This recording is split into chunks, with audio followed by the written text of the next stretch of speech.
Christmas starts here at H&L Rapid True Value. Get Christmas ready by shopping the latest in our catalog. The time brought to you by H&L Rapid True Value is... Nationwide time, 5 o'clock. Crisp and refreshing. Room temperature or chilled. A pure water would drink. The temperature by Pure Water is... 30 degrees Celsius in Kingston, 28 degrees Celsius out west in Montego Bay. From the Nationwide News Network, comprehensive, incisive, tough. This is Nationwide at 5. Good afternoon, I'm Ricardo Brooks. And I'm Robianne Williams. In nationwide news at this hour, Jamaica's point-to-point inflation rate has fallen to a 3-year record low of 4.9%. South St. Catherine MP Fitz Jackson has lost his legal battle against Scotiabank. But he's vowing to continue the fight against fees charged by commercial banks. There are very, very strong grounds of mounting a successful appeal, and as such, that will be done. Mario Dean's manslaughter case transferred from St. James to the Westmoreland Circuit Court. The principal of Stella Maris Prep rejects a Gleaner report that the school was robbed. In news from the rest of the world, 11 Jamaicans denied entry into Belize between November 4 and 11. The German Chancellor has discussed Ukraine with Vladimir Putin in the first such call in 2 years. In headline sports, there will be new champions of the Manning Cup as Kingston College dumped Mona from the competition. And later in our broadcast, in the cover story at 5:35, Friday's protest at Iberia Star in St. James is the latest in a series of demonstrations by hotel workers. What's driving the unrest? We'll hear from President of the Jamaica Hotel and Tourist Association, Robin Russell. In public opinion at 6:26, we ask, which former Prime Minister would you like to spend a day with? Give us your comments by logging on to our Facebook page, Nationwide News Network, and by tweeting us at Nationwide Radio, and message us on WhatsApp at 876-285-5693. You can also leave your comments on Instagram at Nationwide 90FM. In the nation's business at 6:40, the Supreme Court has ruled against South St. Catherine MP Fitz Jackson in his bank fees case against Scotiabank. Mr. Jackson will join us. And at 8, it's the A-Team with Dennis Brooks. All these and more as we take you home on air, on your mobile, Nationwide 90FM, nationwideradiojm.com, and on the Nationwide app. Available on the Google Play and the App Store. This Friday afternoon, it's Friday, November 15, 2024.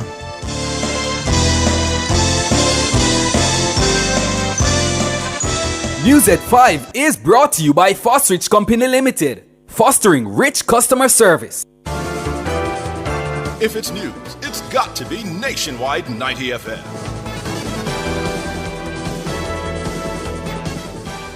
And now to the details. Jamaica's point-to-point inflation rate has fallen to 4.9% as of October. This represents a 3-year record low in the country's point-to-point inflation rate. That's according to the latest statistics provided by the Statistical Institute of Jamaica, Statin, on Friday. According to additional information from the Bank of Jamaica, the last time Jamaica's point-to-point inflation rate was below 5% was in June of 2021. Meanwhile, the record low inflation rate remains within the Bank of Jamaica's target range of 4 to 6%. According to Statin, October's outturn was influenced mainly by the point-to-point inflation rate for the division's food and non-alcoholic beverages, transport and housing, water, electricity, gas and other fuels. The calendar year-to-date inflation rate as of October 2024 was 2.8%. Statin says for the month of October alone, the inflation rise was 0. The Supreme Court has ruled against South St. Catherine Member of Parliament Fitz Jackson in his suit against Scotiabank's check and cashment fee. The summary judgment was handed down Friday afternoon. However, despite the setback, Mr. Jackson and his legal team are vowing to fight on in what he sees as a bid to demand better treatment from the country's commercial banks for customers. Siobhan Campbell tells us more. The South St. Catherine MP sued Scotiabank over a service charge he paid to cash a check in 2019.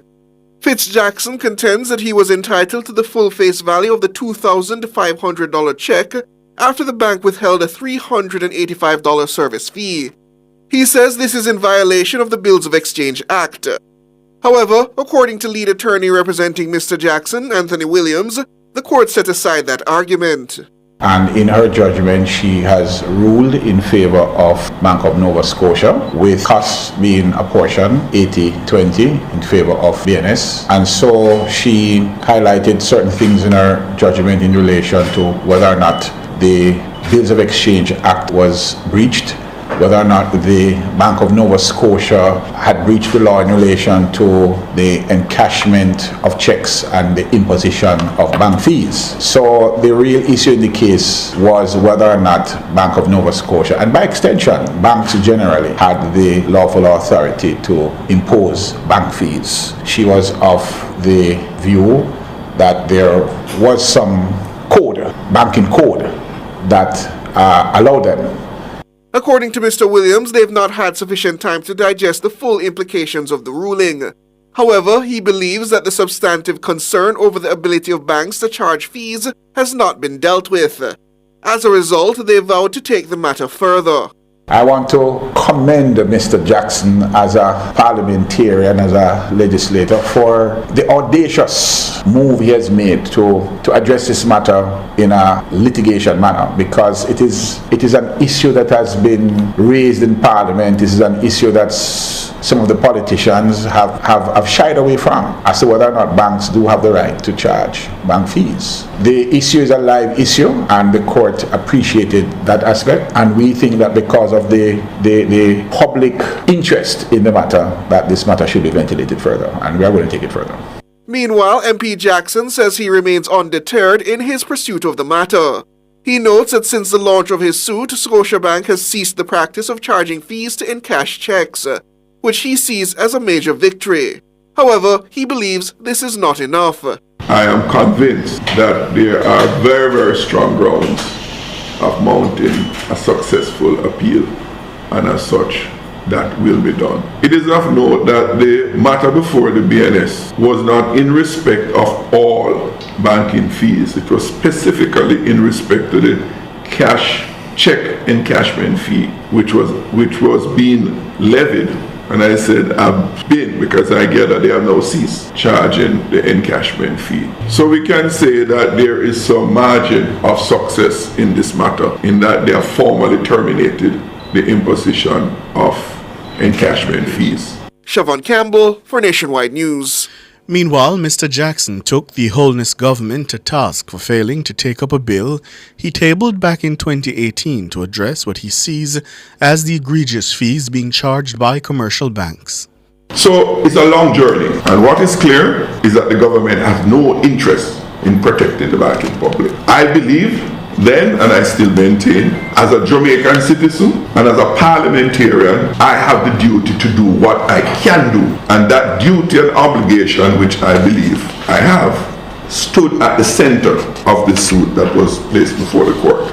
It was not all about me. As I said, it's about $385 for me. Yeah. But I know for the man who gets a check for $1,000 to do some work, and he has to give the bank $385 out of it, and only left with $615, it means a lot. That is a practice that the ruling would say is okay, even though it may breach the Bills of Exchange Act. Fitz-Jackson, the Member of Parliament for South St. Catherine. The Mario Dean case has been transferred to the Westmoreland Circuit Court. Justice Bertram Morrison made the decision in the St. James Circuit Court following a transfer hearing Friday morning. Mahiri Stewart reports. The court had two options on the table at the end of court on Thursday: send the case to Westmoreland or St. Elizabeth. However, when the matter resumed at approximately 11 Friday morning, the Crown told the court that Westmoreland had a better jury turnout than St. Elizabeth. The 3 police personnel charged in connection with Dean's 2014 death are set to appear on February 17. Justice Morrison says the date will see its circuit period for the Westmoreland court running from February 17 to March 14. He also instructed that communication be made with the registrar for Westmoreland to ensure that summonses are prepared for appropriate service. On trial are Corporal Elaine Stewart and Constables Juliana Clevon and Marlon Grant. They are charged with manslaughter, perverting the course of justice, and misconduct in a public office. Dean was arrested for the possession of a ganja spliff and placed in custody, where he was reportedly brutally beaten on August 3, 2014. He sustained severe injuries to his brain, leaving him in a coma. Dean died 3 days later at Cornwall Regional Hospital in St. James. It is alleged that the 3 cops were on duty at the police station at the time when Dean was beaten. It is further alleged that Corporal Stewart gave the instructions for the cell in which the attack took place to be cleaned before the arrival of investigators from Indicom. In May 2014, St. James Parish Judge Sandria Wong Small ruled that the 3 cops should stand trial. At the time, Stewart was 50, Clevon was 32, and Grant was 27 years old. Mahiri Stewart for Nationwide News. Meanwhile, attorney Dalton Reed, who represents Constable Juliana Clevon, says he's satisfied with Westmoreland being the transfer location for the continuation of the case. Constable Clevon is one of the 3 officers accused in the matter. It's better than Kingston. It's closer. I can travel daily. It might be a little tiring, but I just can't imagine traveling to Kingston every day. They are not rich, and they have been out of a job for 10 years. Now, if the matter was to be transferred to Kingston, it's going to pose tremendous hardship in terms of expenses, because this matter might very well take you 8 weeks to try, and I'm being conservative. It's a very big file. I don't know how many of the witnesses are planning on calling, but I'm going to be preparing on the basis that most of these persons will be giving evidence. I'm ready. We are ready. The defense is ready. Dalton Reed, attorney at law. Senior advisor and strategist in the Ministry of Tourism, Delano Seavright, says the Ibero Hotel in Rose Hall, the Ibero Star Hotel in Rose Hall, St. James, remains open.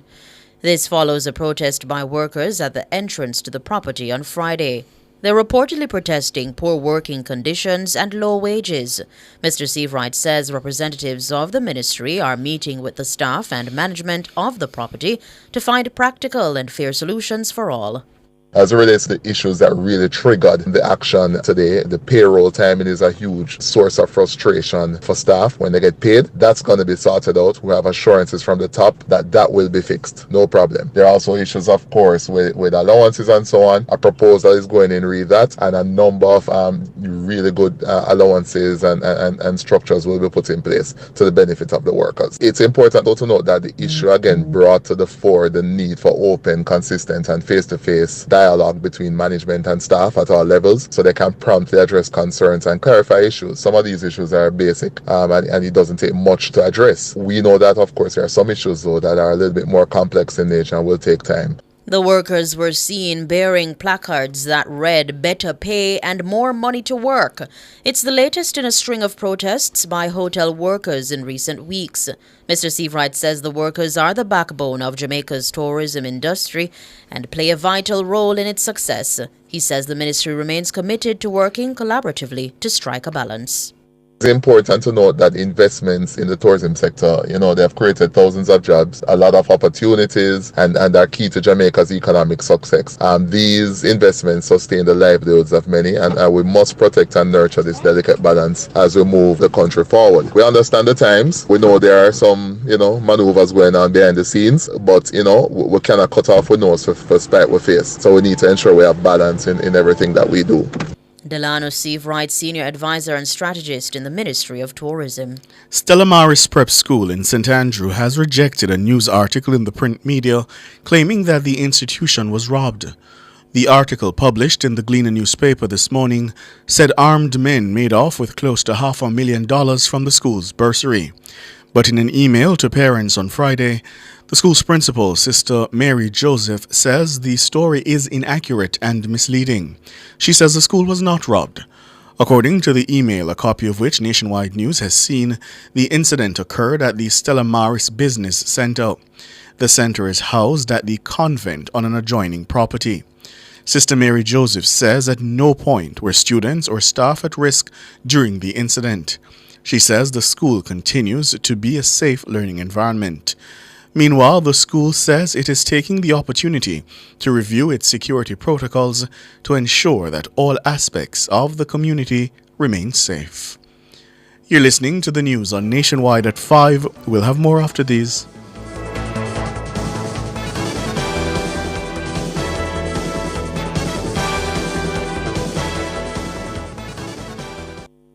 Value Drug Pharmacy offers curbside pickup and delivery of your branded and generic drugs. WhatsApp your prescription to 876-881-6695. The time by Value Drug Pharmacy is... It's 15 minutes after 5. Rent-to-Kill Initial offers air purification solutions with triple filtration and unique auto-sensing capabilities that neutralizes malodor and replaces it with clean air. Call Rent-to-Kill Initial at 926-4236 for more details. The temperature by Rent-to-Kill is 30 degrees Celsius in Kingston, 28 out west in Montego Bay. Does your bra ride up your back? Do your shoulders hurt from carrying the weight of your breasts? These are signs of an ill-fitting bra. When was the last time you were fitted by a bra fit specialist? The bra experts at LaBelle Femme will take care of you. Drop into the store at 53 Lady Musgrave Road, Tuesdays to Saturdays from 10 to 5, and you will see the difference. Or call 876-622-6091.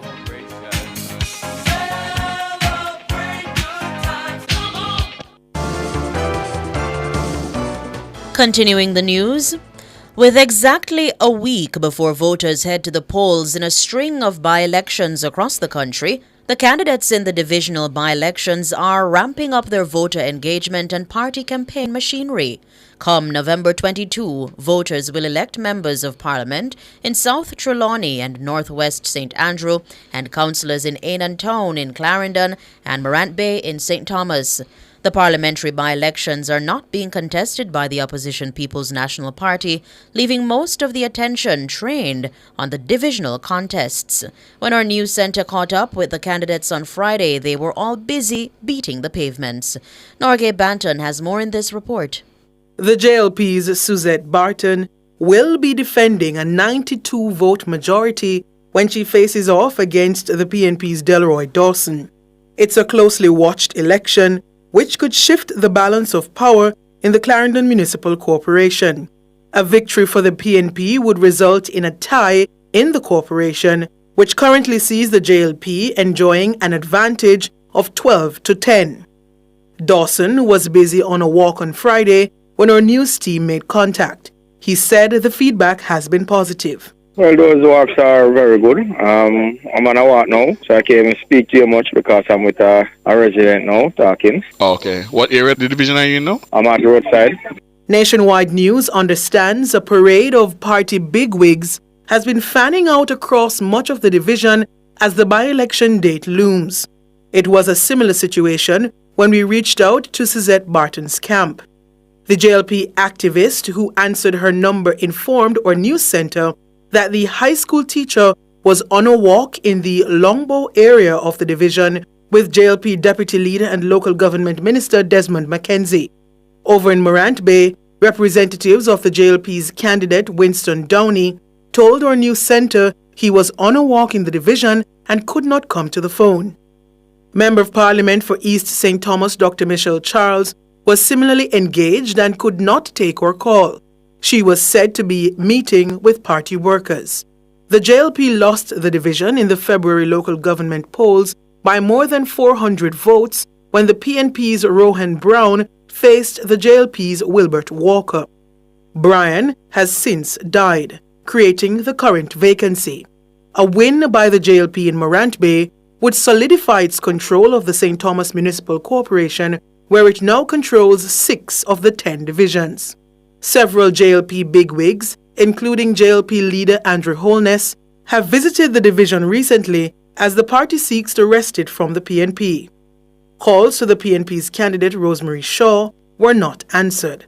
Norgay Banton for Nationwide News.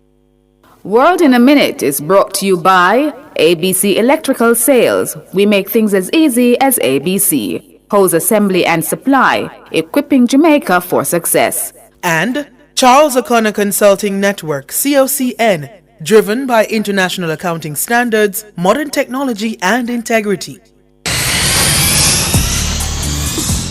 The World in a Minute, Belize immigration authorities have denied entry to 11 Jamaican nationals, including 5 children between November 4 to 11. Among them is a 37-year-old Jamaican man who broke his leg while attempting to escape immigration officials by jumping through a window. Belize's Department of Border Management and Immigration Services reported that the Jamaicans arrived in the country on November 11 via Copa Airlines flight from Panama. Officials cited multiple reasons for denying entry. These include a lack of return tickets, insufficient documentation for traveling minors, and invalid accommodation details. Immigration authorities discovered that 8 of the Jamaicans had provided an address that upon investigation housed only businesses and a water taxi service with no hotel facilities. Further investigations revealed that some hotel bookings were made using fraudulent credit cards. German Chancellor Olaf Scholz told Russian President Vladimir Putin on Friday that Russia's deployment of North Korean troops against Ukraine was a grave escalation of the conflict, according to government sources. In the first phone call between the leaders in nearly 2 years, Scholz called on Putin to end the war and pull Russian troops out of Ukraine. The Kremlin described the conversation as a detailed and frank exchange of opinions on the situation in Ukraine. It added that the very fact of dialogue is positive. Ukrainian President Volodymyr Zelensky said the call was a Pandora's box and argued it weakens Putin's isolation. Brought to you by ABC Electrical Sales. We make things as easy as ABC. Hose assembly and supply, equipping Jamaica for success. And Charles O'Connor Consulting Network, COCN, driven by international accounting standards, modern technology, and integrity.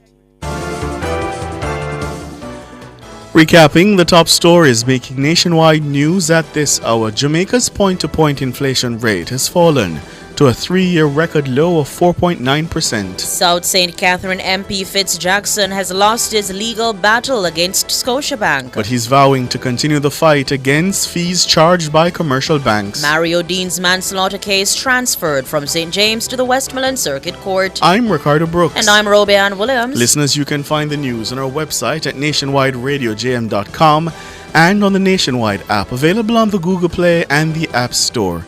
News next, the headlines at 6. Which Prime Minister I choose to spend a day with? A former Prime Minister, Yes. Michael Manley. Michael Manley. Why? Yeah. I don't know. I've heard very, good things about his... The man, the myth, the legend. Yes. Fear. I'm looking forward to hearing the results. The headlines are at 6.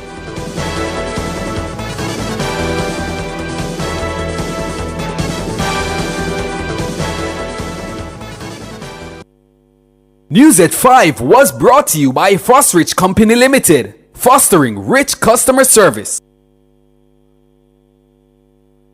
The Philharmonic Orchestra of Jamaica and the Concert Chorale of Harlem present Éclat Opéra, a breathtaking evening of arias, classics, spirituals, and jazz at the Little Theatre. 2 shows, November 16 and 17. Tickets at Monarch Pharmacy, Sovereign and Barbican, Fontana, Waterloo, Music Mart, and online at Eventbrite. The Philharmonic Orchestra of Jamaica and the Concert Chorale of Harlem in concert, November 16 and 17 at the Little Theatre. Main sponsors, the Jamaica Tourist Board and the Chase Fund. Details available on Facebook and the press. Bank of Jamaica reduced its policy interest rate to 6.5% per year as of October 1. This action signals a gradual lowering of interest rates in the economy. The BOJ policy rate reduction was based on the continued positive outlook for inflation in Jamaica. Despite some increases in agricultural food prices from Hurricane Beryl, the general level of increase in consumer prices over the medium term is expected to remain low, stable, and predictable. A message from Bank of Jamaica.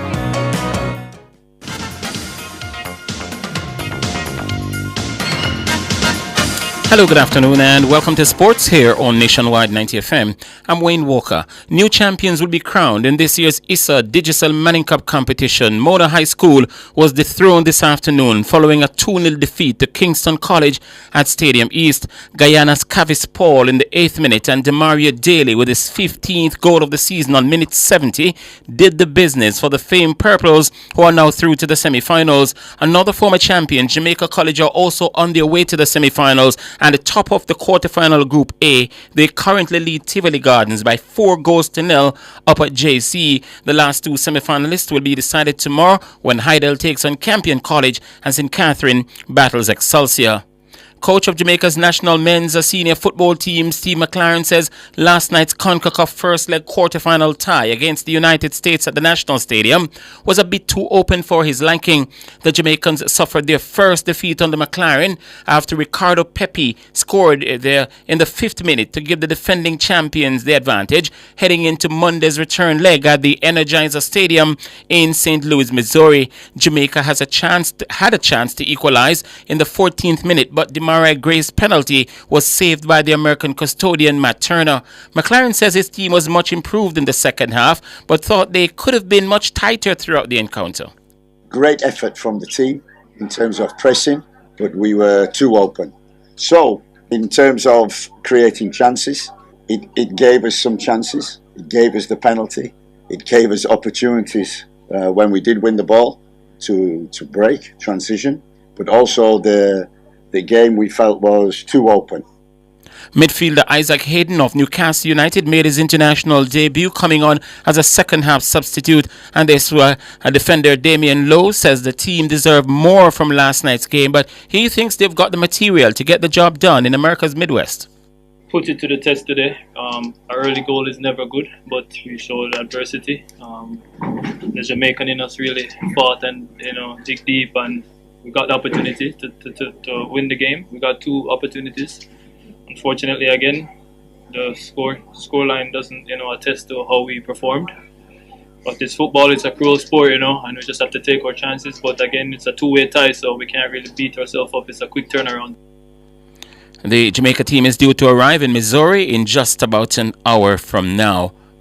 The Jamaica Scorpions posted 264 for 9 from 43 overs against the Leeward Islands Hurricanes in the rain-affected CG United Super 50 encounter at the Brian Lara Stadium in Trinidad. Former captain Jermaine Blackwood spanked 54 to lead the way. He was supported by Odin Smith 52, Captain John Campbell 42, and Romaine Morris 27. Hayden Walsh Jr. claimed the 3 for 33 and Jeremiah Louis 2 for 30. The game was reduced to 43 overs aside after rain delayed the start. The Hurricanes are yet to start their reply.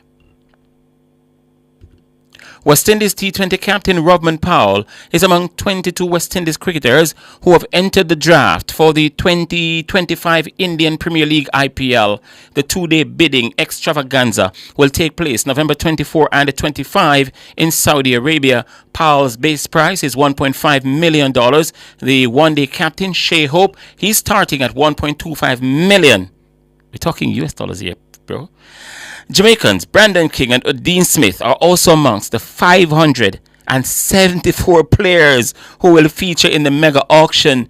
Among the other West Indians hoping to attract IPL teams are Kema Paul, Matthew Ford, Alec Athanaze, Dominic Drakes, Ruston Chase, Akil Hussain, Shafane Rutherford, Romaria Shepherd, Johnson Charles, Andre Fletcher, Alzari Joseph, Evan Lewis, Carl Mayer, Shamar Joseph, Gurkesh Moti, and Jason Holder.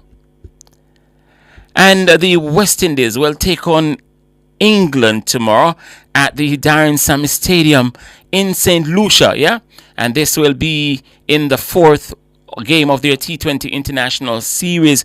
And for that squad, the West Indies will be without Matthew Ford, who has been ruled out of the rest of the series. Ford was initially included as cover for the suspended Alzari Joseph, playing in the second game of the series over there in Barbados. He was replaced in the 11 by Joseph in St. Lucia for yesterday's third game, but he's now been ruled out with a thigh strain. Fellow seamer Obed McCoy has been called up to replace Ford. Meanwhile, having already secured the series with victory in the first 3 games, England will now eye a sweep as teams square off in the 4th game tomorrow. Captain of the West Indies team, Robman Powell, says his players must quickly master the art of going for early runs while keeping wickets intact.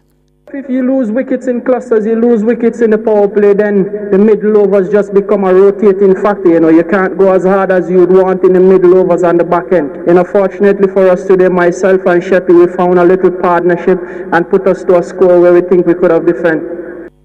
That's West Indies T20 captain Rovman Powell. And finally in sports at this time, India registered a crushing 135-run win over South Africa in Johannesburg today to take their 4-match T20 International Series 3-1. It was India's 5th bilateral T20 Series win over 2024. Tilak Varma slammed an undefeated 120 and Sanju Samson 109 to steer India to 283 for 1, the highest T20 score ever in South Africa. The two shared in a second wicket stand of 210 runs, the most for any wicket for India in T20 internationals. South Africa responded with a paltry 148, Tris Stubbs 43 and David Miller 36 got most runs. Arshdeep Singh bagged a 3 for 20, Aksar Patel 2 for 12 and Varun Chakravarthi 2 for 42. That's sports. We're going to be back with more at 6:05.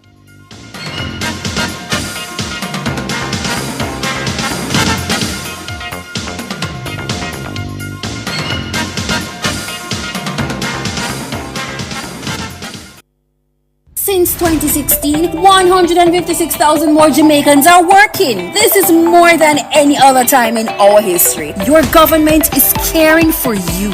The time brought to you by the Office of the Prime Minister is 5:30. I don't have no time for whole heap of paperwork. That's why I downloaded and signed up for my 1JN Passport app. Get it all in one go. Download and sign up now. The temperature by the 1JN Passport app is 30 degrees Celsius here in the nation's capital, Kingston. It's 28 in the western city, Montego Bay. Improving our relationship with you. The Passport Immigration and Citizenship Agency, PICA, is improving its relationship with you, our valued customer. Our new customer relationship management system will help us to better understand your needs, communicate with you, and address your issues faster. Contact us online and let us help you. The new system is a joint project of PICA and the Transformation Implementation Unit. Improving our relationship. Building a better public sector for all. Unique Living's new arrivals are here. Revamp your space with sleek, fixed and sliding show panels, shower systems and faucets, stylish vanities, basins and kitchen sinks, closet and storage solutions, hanging aids and more. Available in different finishes and sizes to match your style. Visit them today and transform your space at shop number 630 Dunrobin Avenue, Kingston 10. Call 876-755-3661 or visit their website at uniquelivingja.com to shop. Are you ready for real rewards this Christmas? Reel in big cash prizes and big appliances with Rainforest Real Rewards. On now at supermarkets island-wide. Enter to win cash prize of $500,000 or a stove or fridge. Any 2 Rainforest products, including shrimp, and enter online or WhatsApp between November 1 and December 15. Each receipt is an entry. Enter as many times as you want. This Christmas, win real rewards. Only with Rainforest. Authorized by the BGLC. Terms and conditions apply. Not a mercy.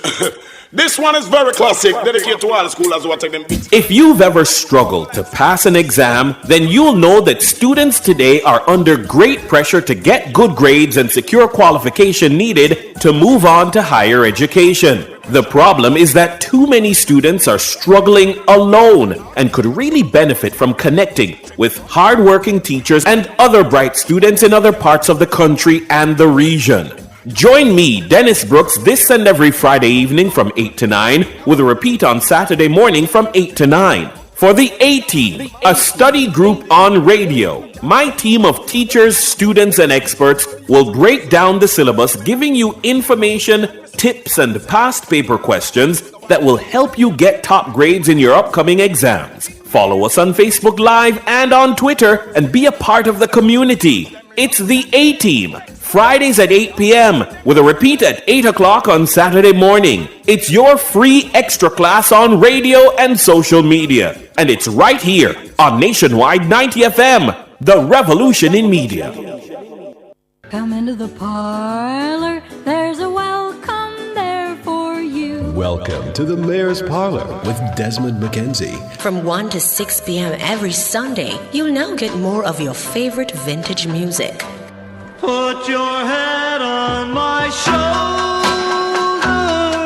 Nationwide 90 FM will transform your Sunday into a musical time machine that will take you way back. Come on, let's go back in time. This magic moment Journey into yesteryear with Desmond McKenzie in the Mayor's Parlor. I've got the music to jog your memory and make you smile. Put your sweet lips a little closer to the phone. Sit back, relax, and enjoy the best in vintage music. Come into the Mayor's Parlor every Sunday between 1 and 6 p.m. here on Nationwide 90 FM, a revolution in media.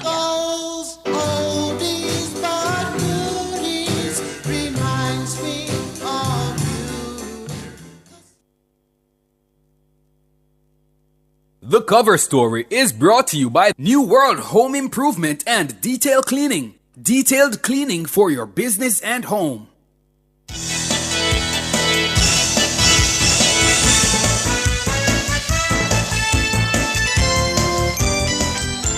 Good afternoon to you. Thank you so much for joining us here on Nationwide at 5. It's time for the cover story. I'm Ricardo Brooks. And my name is Sanjay Lewis. Good afternoon, Ricardo. Good afternoon to you, my friend. How are you? I'm great. How are you today? I'm doing well.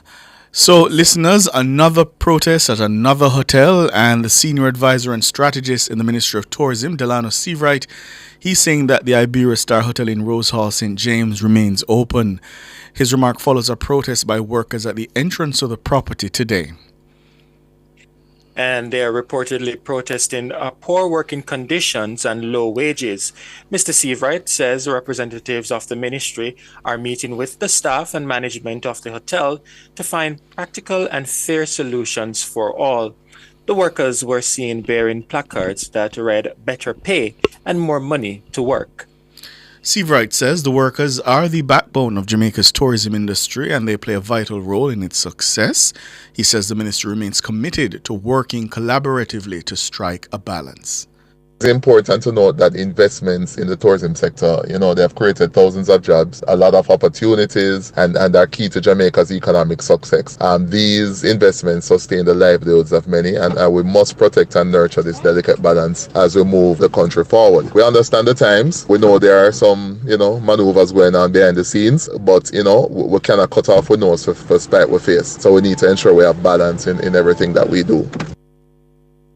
That's Delano Seavright, Senior Advisor and Strategist in the Ministry of Tourism. Friday's demonstration was the latest in a string of protests by hotel workers in recent weeks. On Tuesday, scores of workers at Secrets Hotel in Montego Bay voiced discontent, saying they are being overworked and underpaid. Before that, on Heroes Day, October 21, workers at Royalton Negril took to the streets. They also claimed poor treatment of staff, inadequate pay, and being overworked.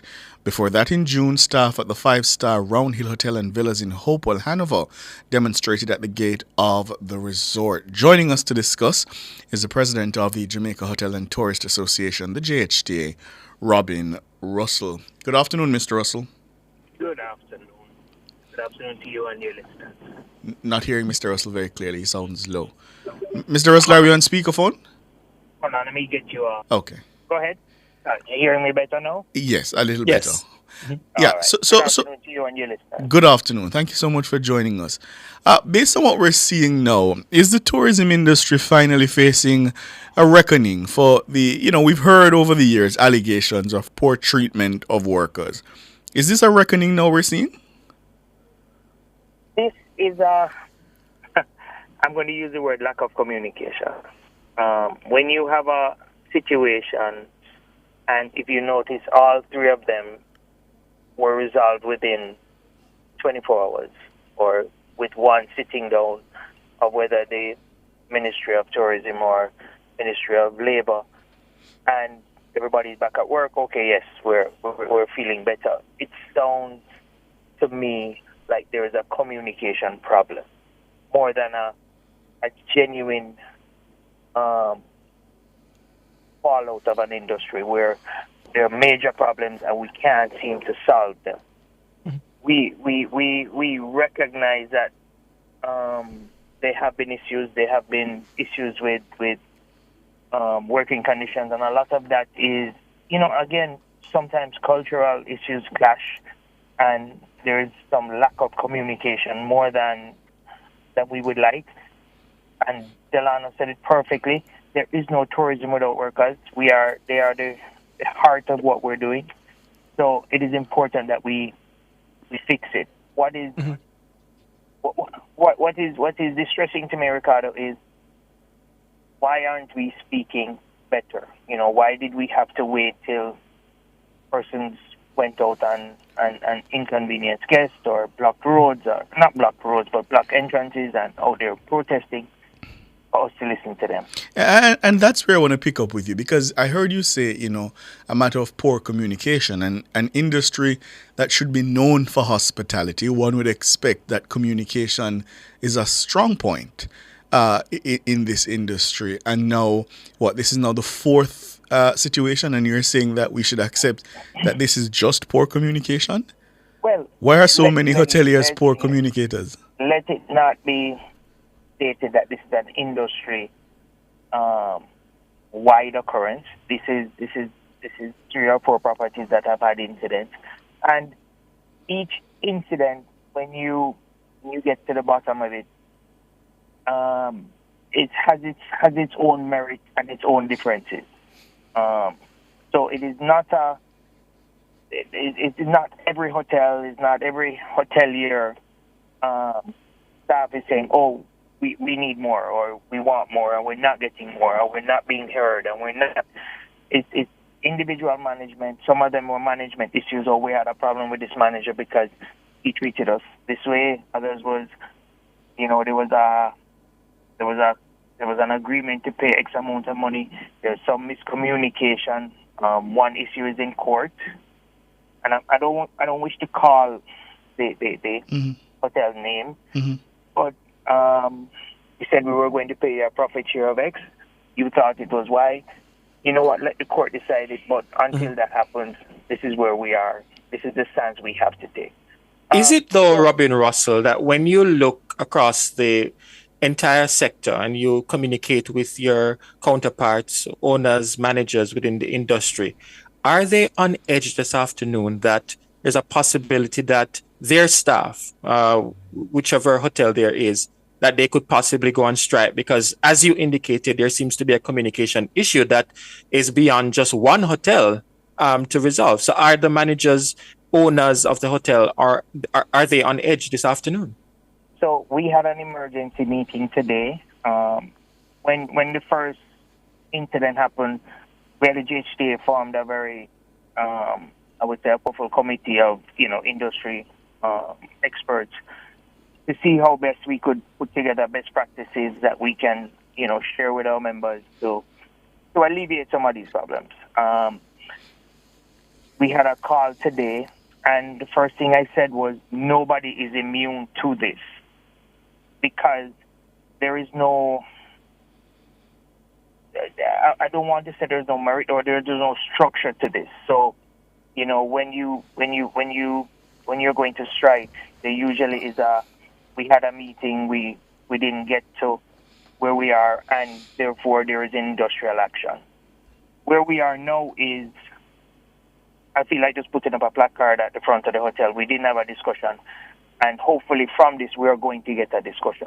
So it is important that, and I said it to my team, my entire organization, my personal organization, and to all the GMs, be proactive. Reach out now to your staff representatives, have a general staff meeting, and reach out to them before, because you really don't want the conversation to be started because somebody's at your gate holding a placard. So there's clearly though a disconnect, Robin Russell, because you don't find workers just get up and protest. It must be that things are languishing for a while, and they are not getting the response from the team, which is why they would resort to protest. Right, and if I could just clarify, did I hear you correctly to be saying that the management, they're claiming that there was no prior communication, that they just woke up and staff were protesting? Did I hear that correctly? Again, when we were speaking to, we've been speaking to managers before, and you have these, you run a business and you have nagging issues. This person had a problem here, or this person had a problem there. at no point did a lot of these management believe that this is where it would lead to. And I think they were being completely naive. I think there was a lack of communication. I think the issues at hand could have been dealt with a lot quicker, a lot easier than where we are now. The fact that these issues that were dealt with in the way they were dealt with, by showing that you can go out and protest and disrupt the industry and we get a result, is what is troubling to me, because we are coming out of a very tough year for tourism.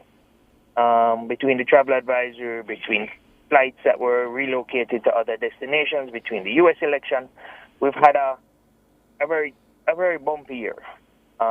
Between the hurricane, and the last thing we want going into a winter season is any kind of disruption again, any kind of adversity that would cause our international partners to say Jamaica is not as predictable as we would like. You say that you believe that there was some naivety on the part of some of the managers. Was it naivety, or there was just an improper regard for the welfare of the workers? No, I mean, you see, here's the problem, and we have to. Sometimes corporate structures are designed in a way that decisions are made, and you're not listening to the persons on the ground.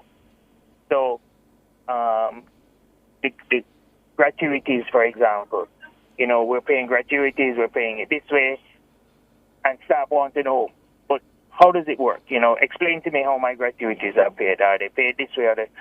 Well, corporate says this is how gratuities is paid, and this is how it works. When you don't communicate effectively, it creates a area of ambiguity, and sometimes management will think that, it's just staff, they don't need to know, we're paying them anyway and everybody's fine, we're not really. Mr. Russell, it sounds like you're making my point. There was an improper regard for the interests and welfare of the workers. Not necessarily interest. There was a communication. And I will always say there was a communication. Yes, there was communication. Should the staff have been paid more? But if you listen to your staff, then maybe you can pay them more. I cannot pay my staff anymore, and I'm going to personally say that because of how my salary structure is done. Mm. It sounds a little bigger than that, though. As Ricardo indicated, Robin Rossi, it sounds like a disregard. Just the way how the staff they have been dealt with. Because if you say to me, corporate has said this is how gratuity is paid, take it. It sounds to me that just take it or leave it, and we don't need to have any further conversation. You see, it's not take it or leave it. It is. This is what it is, but we didn't communicate how it was. All right. So hold it there, Robin. We're up on the break. Let's take the rest after the break.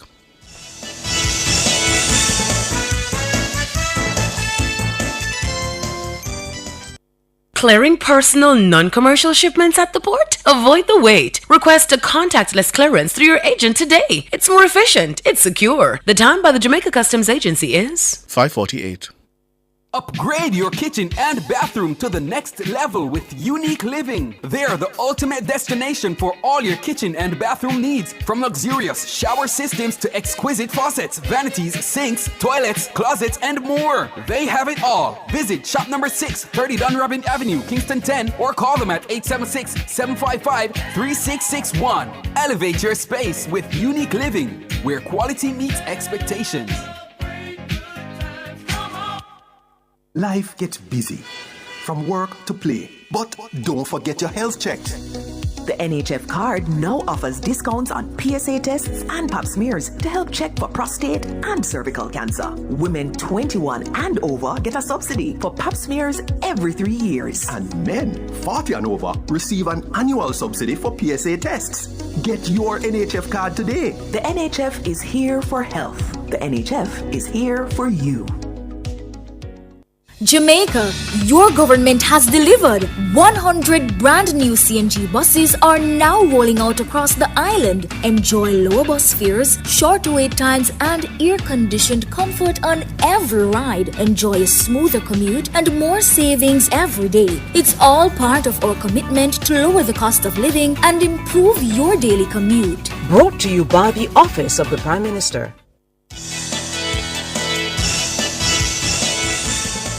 Thank you so much for staying with us here on Nationwide at 5. It's the cover story. I'm Ricardo Brooks. And my name is Sanjay Lewis, and we're speaking with Robin Russell. He is the president of the Jamaica Hotel and Tourist Association, the JHTA. And Mr. Russell, the matter now of this protest and its impact, we hear you talk a little bit about it. How great do you think this impact will be on the local and more so on the international scene? We've not seen any fallout as of yet. And I think the how this event is managed as of now will determine what our winter season will look like. We have, and the truth is, and this is a hard truth that every sector in Jamaica needs to understand. After COVID, with unemployment at 4% or between 4 and 6%, the mindset of a worker has changed. There are a lot more. I want to say they are a lot more intolerant to the discussions. They are quicker to action than all employees that were willing to sit and have a discussion over a period of time to get to some resolution. And therefore, you have to engage them more. This is the message that I think that we are pushing in tourism now to our general managers and the owners in Jamaica. And it goes, so this is not unique, and again, this is not just unique to Jamaica. So in Las Vegas now, 700 workers are protesting. In Hawaii, there's another protest happening. It's almost like a movement of, if you're not going to hear me, this is the stance that we are going to take. Mm-hmm. So it is important that we engage, and we engage in a way that will get the response that we want. It is no longer, oh, take it or leave it, or it's no longer, this is what we're doing and this is why we're doing it, and if you don't like it, well. Yeah. And accepting that reality, and, as you say, you're seeing evidence of it elsewhere. From where you see, do you think the industry has done enough to cater to the concerns, the welfare, the interests of those who work on these properties? Yes. I think that there are incidents where, or occasions, or managers, as we may put it, that sometimes don't understand what hospitality is all about, what the Jamaican culture is all about, and give us a bad name. But 90% of our properties, when you speak to hotel workers, are happy. They're there for years. I mean, I can name properties like Jamaica Inn and Trial, and just many properties across Jamaica that people have been there 50 years, 60 years working. And it is a shame that a couple properties are now marring that name of what hospitality is in Jamaica. It sounds like you're saying the foreigners are the problem. Yes. I never said that. I'm asking. No. No, but you say they don't understand the cultural realities of Jamaicans. I'm assuming Jamaicans would understand our realities. And so you gave examples also. And you gave examples also, Robin. Before you answer, you gave examples also of Jamaican-owned hotel. Okay. And again, I will also say that a lot of these foreign-based hotels have Jamaican managers that also are HR officers or managers that are Jamaicans, that are also a part of not understanding the Jamaican culture and where we are now. Mm. It is a stark reality that we have to face, what our workers are demanding of us, and our managers have to step up to the role. We're not the only industry, and I promise, I hope it's not true, but we're not the only industry that is facing this crisis, and we have to be better managers to deal with. What we cannot do is turn it into a football. It can't be an opportunity for other persons in and out around the sphere to use it as an opportunity to whether put down tourism or an opportunity to put down, the whole industry. It can't be that. Do you think, though, Robin, that especially the foreign hotels, and I'll put it like that, they're striking that balance where they're maintaining their profitability for their stakeholders, but they're also ensuring fair treatment of workers? Because everything that you have said comes right back to the treatment of workers. Are we striking that balance? We, again, so I will use an example of there are properties now, and you look at the social media comments, and a lot of the comments are, it's since this manager has been here, he has changed this, or it's since this manager has been here, he's trying to change that. So it's not a matter that, things were so bad, and now, we're going to. It is a matter of when this manager was here, we were happy, we were great. These are the things that made us happy. These are the things that made it great. And now somebody's trying to change that culture, and we don't like it.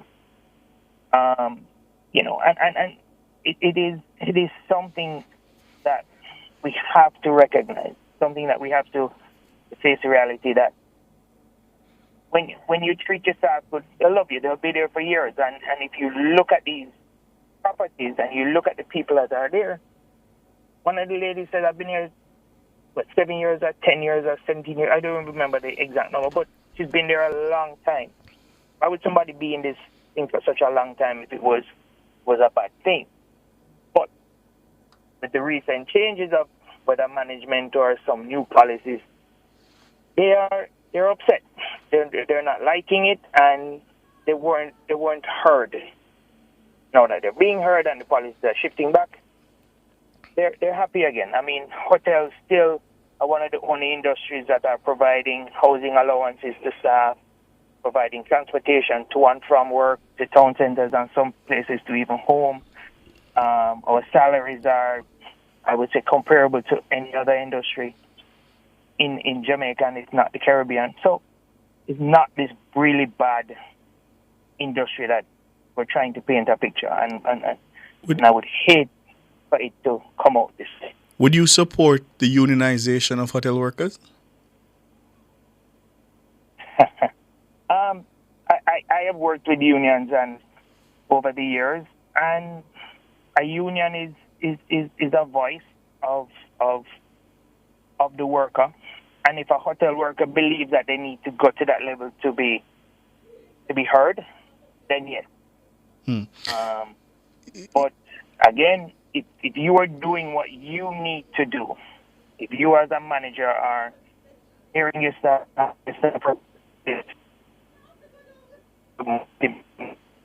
no, you're breaking up. You're breaking up, Robin. Apologies. Hello? Yes, go again, yes, please. Now, I was saying, if you are listening to your staff and your staff is heard and your staff is... No, seems we're losing. Robin? Robin Russell? No. We seem to have lost him. Seems we've lost him. Robin seems to believe, Sanjay, it's a matter of communication at select properties with select managers, and he's stressing that it is not a industry-wide problem. Let's see. There seems to be a much bigger issue, Ricardo, and you read some of the messages in the chat where individuals are talking about the treatment of some of the workers at specific hotels. Yeah, and Robin hinted at it, but pull it back when he spoke about those hoteliers that they come in from overseas, not understanding the culture. It seems to be a reality, yes, based on comments that we've seen in the chat and others comments coming in from other individuals. Another thing I'm seeing, and I was hoping to put it to Robin Russell before we run out of time, those who you may call cynical, they are saying that it seems too coordinated. It seems strange that all of a sudden it's erupted in the way it has. I wondered what Robin thought about that and if he had any idea as to why right now and why in such a seemingly ordered way. Those who are more cynical are suggesting other motives and other reasons. But we're out of time. That's the cover story. The headlines are next.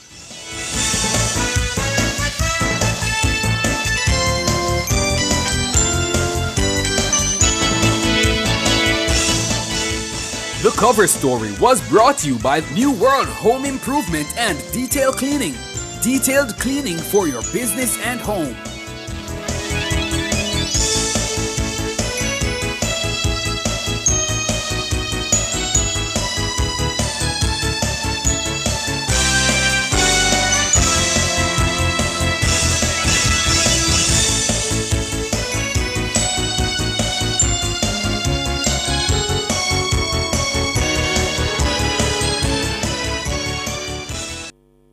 The time brought to you by Guardian Life. Live secure, live easy is 6 o'clock.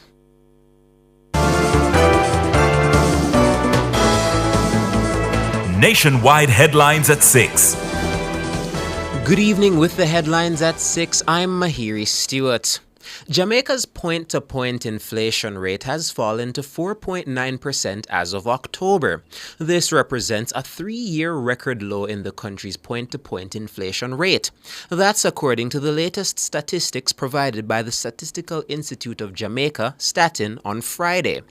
According to additional information from the Bank of Jamaica, the last time Jamaica's point-to-point inflation rate was below 5% was in June 2021. Meanwhile, the record low inflation rate remains within the Bank of Jamaica's target range of 4 to 6%. According to Statin, October's outturn was influenced mainly by the point-to-point inflation rate for the divisions food and non-alcoholic beverages, transport and housing, water, electricity, gas and other fuels. The calendar year-to-date inflation rate as of October 2024 was 2.8%. Statin says for the month of October alone, the inflation rise was 0. The Supreme Court has ruled against South St. Catherine Member of Parliament Fitzjackson in his suit against Scotiabank's check encashment fee.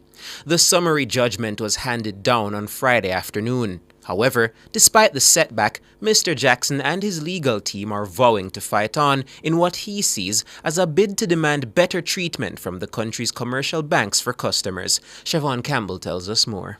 The South St. Catherine MP sued Scotiabank over a service charge he paid to cash a check in 2019. Fitzjackson contends that he was entitled to the full face value of the $2,500 check after the bank withheld a $385 service fee. He says this is in violation of the Bills of Exchange Act. However, according to lead attorney representing Mr. Jackson, Anthony Williams, the court set aside that argument.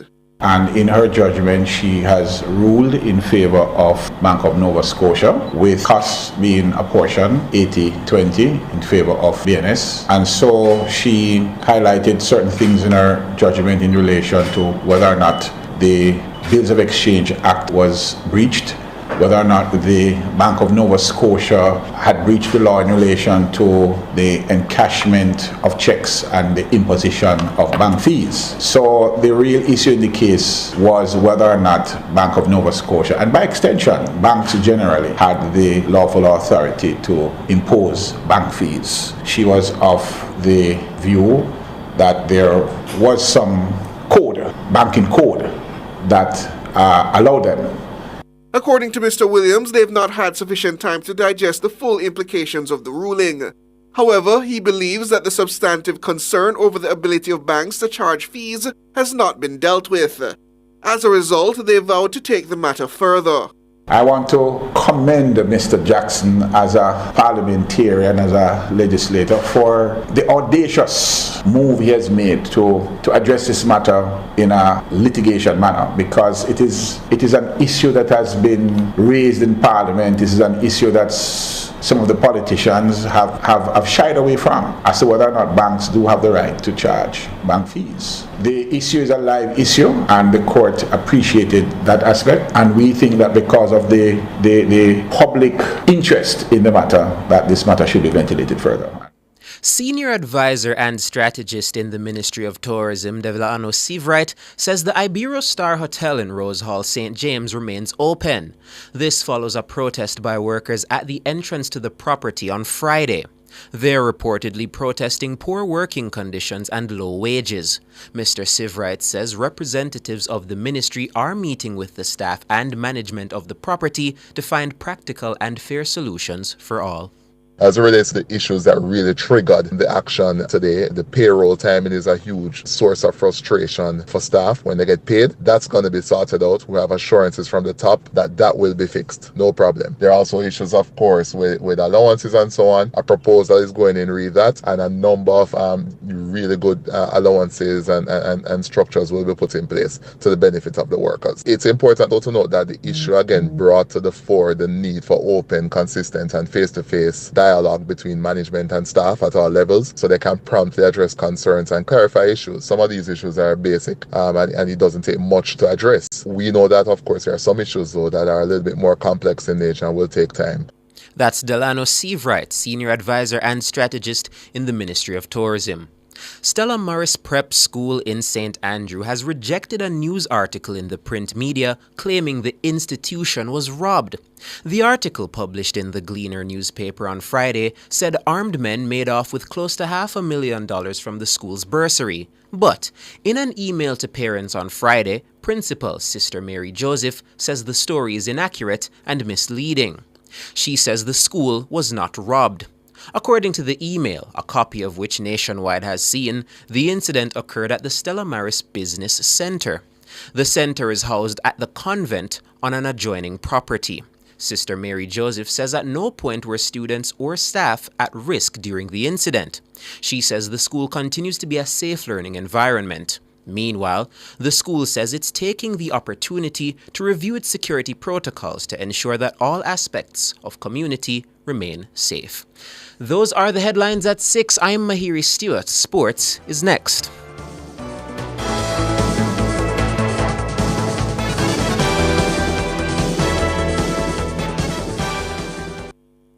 So where you get? The new Popeye's blackened chicken sandwich, my girl. The flavor just hits different.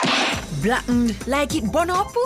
Nah, man. Blackened because of the color of the Louisiana herbs and spices. Blackened like the flavor buck. No breading and the seasoning soaked deep in the chicken. But get yours and try it, cause me nah share here. Get the new Popeye's blackened chicken sandwich. Limited time only. Love that chicken from Popeyes.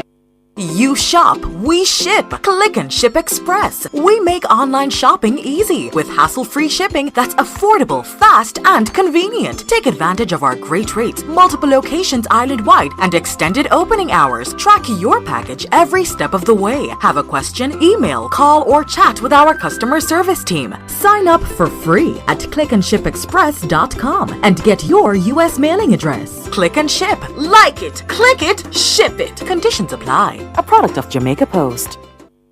Are you ready to turn your sales and marketing skills into high earnings? Nationwide 90 FM is searching for business development executives to build lasting client relationships. If you have experience across all stages of the sales cycle and possess strong communication, negotiation, and time management skills with a proven sales track record, this opportunity is perfect for you. Join our team and work with the top corporate brands, media agencies, and of course, our on-air personalities. Enjoy networking opportunities, professional growth, and competitive commissions. Ready to take the next step? Send your resume to hr@nationwidenewsnetwork.com today. Come into the parlor, there's a welcome there for you. Welcome to the Mayor's Parlor with Desmond McKenzie. From 1 to 6 p.m. every Sunday, you'll now get more of your favorite vintage music. Put your head on my shoulder. Nationwide 90 FM will transform your Sunday into a musical time machine that will take you way back. Come with me. Let's go back in time. This magic moment.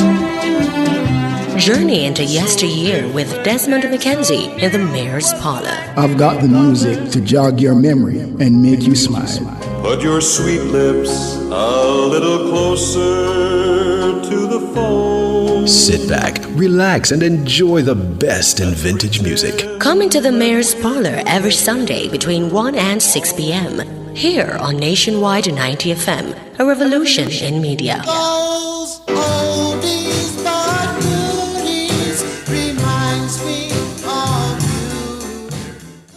Exciting news! The Design Studio on Nationwide 90 FM just got a whole lot bigger. Join us this and every Saturday now from 1 to 3 p.m. for an exclusive show that elevates your home, mind, and soul. Discover the latest interior design trends to create your dream sanctuary. Unlock your true potential with personal growth strategies. Nourish your body and spirit with expert wellness tips. Don't miss out on the inspiration you need to live your best life.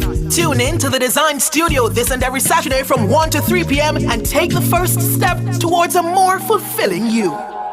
Make me sweat, make me harder.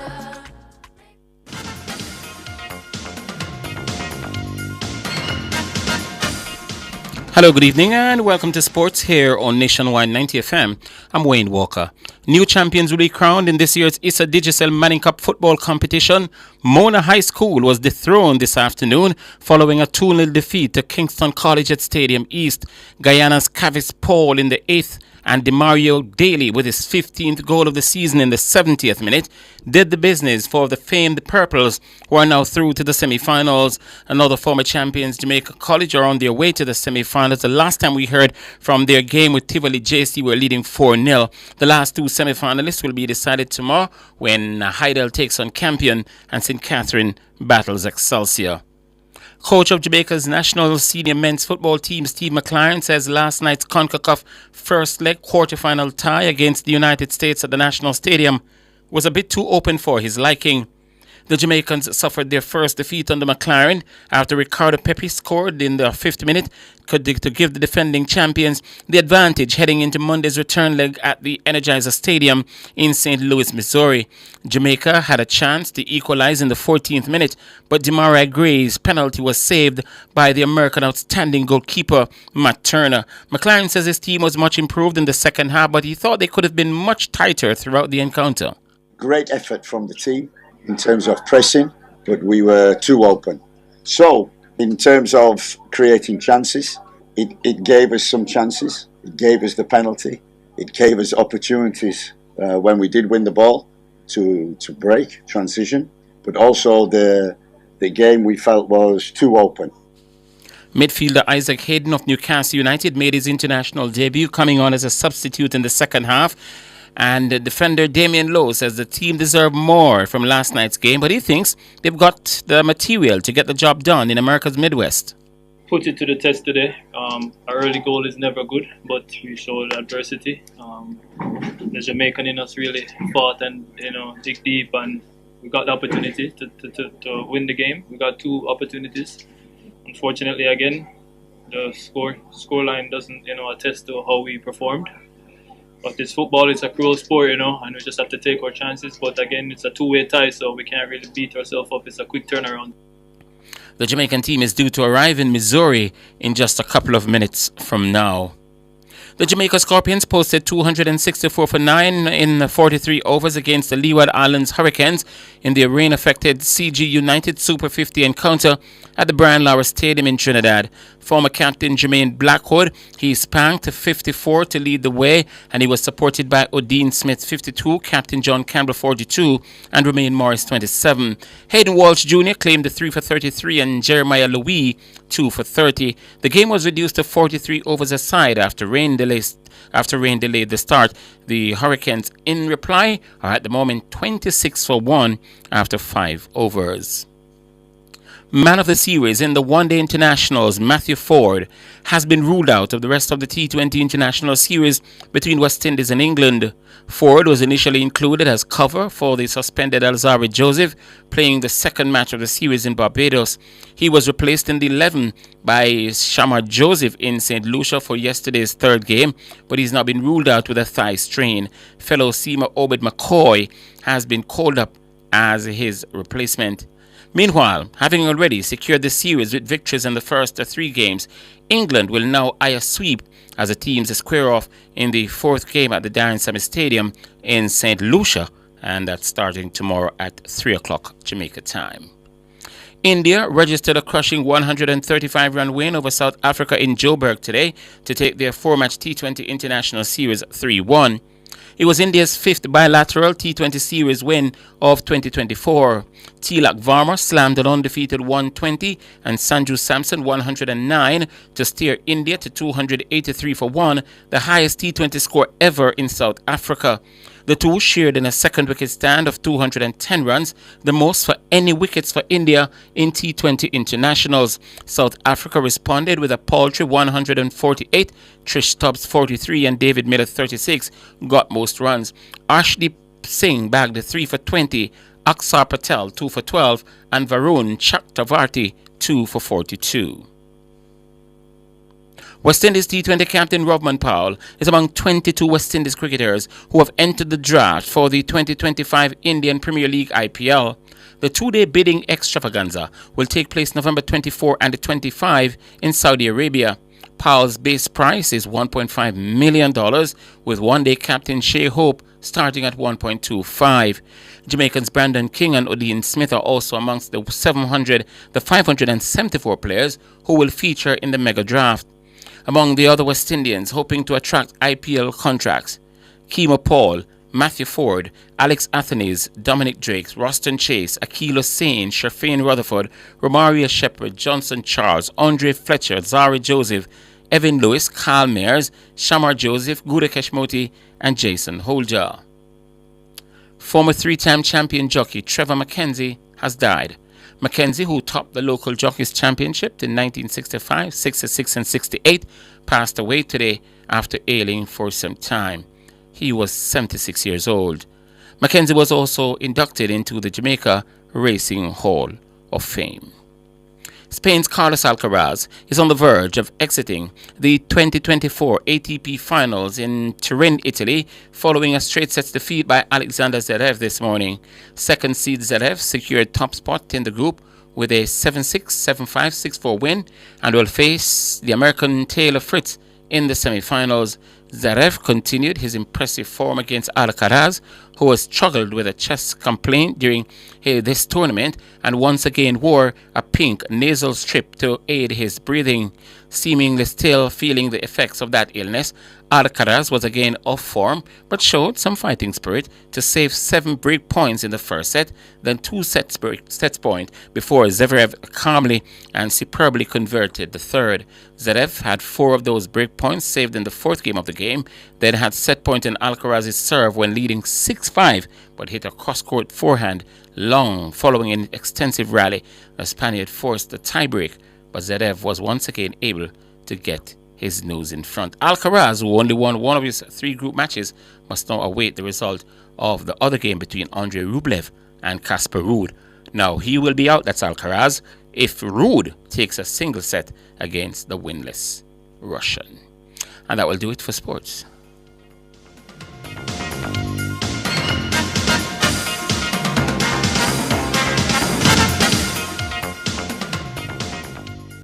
For all your scales and food processing equipment, call Advanced Scales and Equipment Limited at 876-968-9612-5. The time by Advanced Scales and Equipment Limited is 6:18.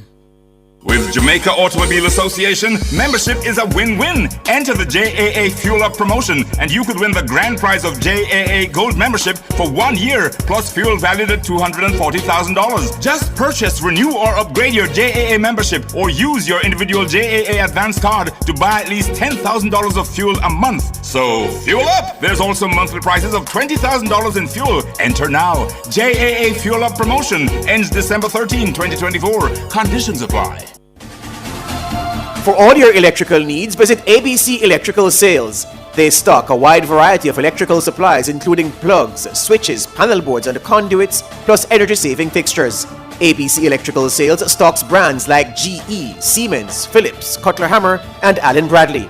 They also offer free island-wide delivery just to suit your needs. Visit them at Shop 8, Hagley Park Plaza, Kingston 10 or call 876-754-3714-5 or 876-754-3825-8. ABC Electrical Sales for a better choice in the electrical business. Shop and win a mega kitchen from Megamart. Spend $6,000 or more before GCT at any Megamart location and fill out the entry form provided for a chance to win a brand new stove, fridge, and microwave this Christmas from Appliance Traders Limited. Visit us on social media to win monthly prizes courtesy of Lasco, Grace Foods, and Facey Commodity Company Limited. Promotion runs from September 30 to December 6. Shop now to win a mega kitchen from Megamart. The best value by far. Conditions apply. Must be 18 years or older to enter. Authorized under Section 58.3 of the Betting, Gaming, and Lotteries Act. KFC popcorn chicken. KFC popcorn chicken. Incredible, delicious, finger licking in this house when me dip it. I can't resist it.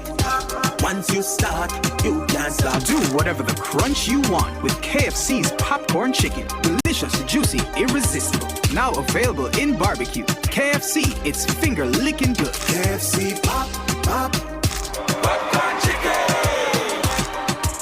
Public Opinion is brought to you by Cleasing Industrial Supplies Limited, Industrial Automation and Control Solutions.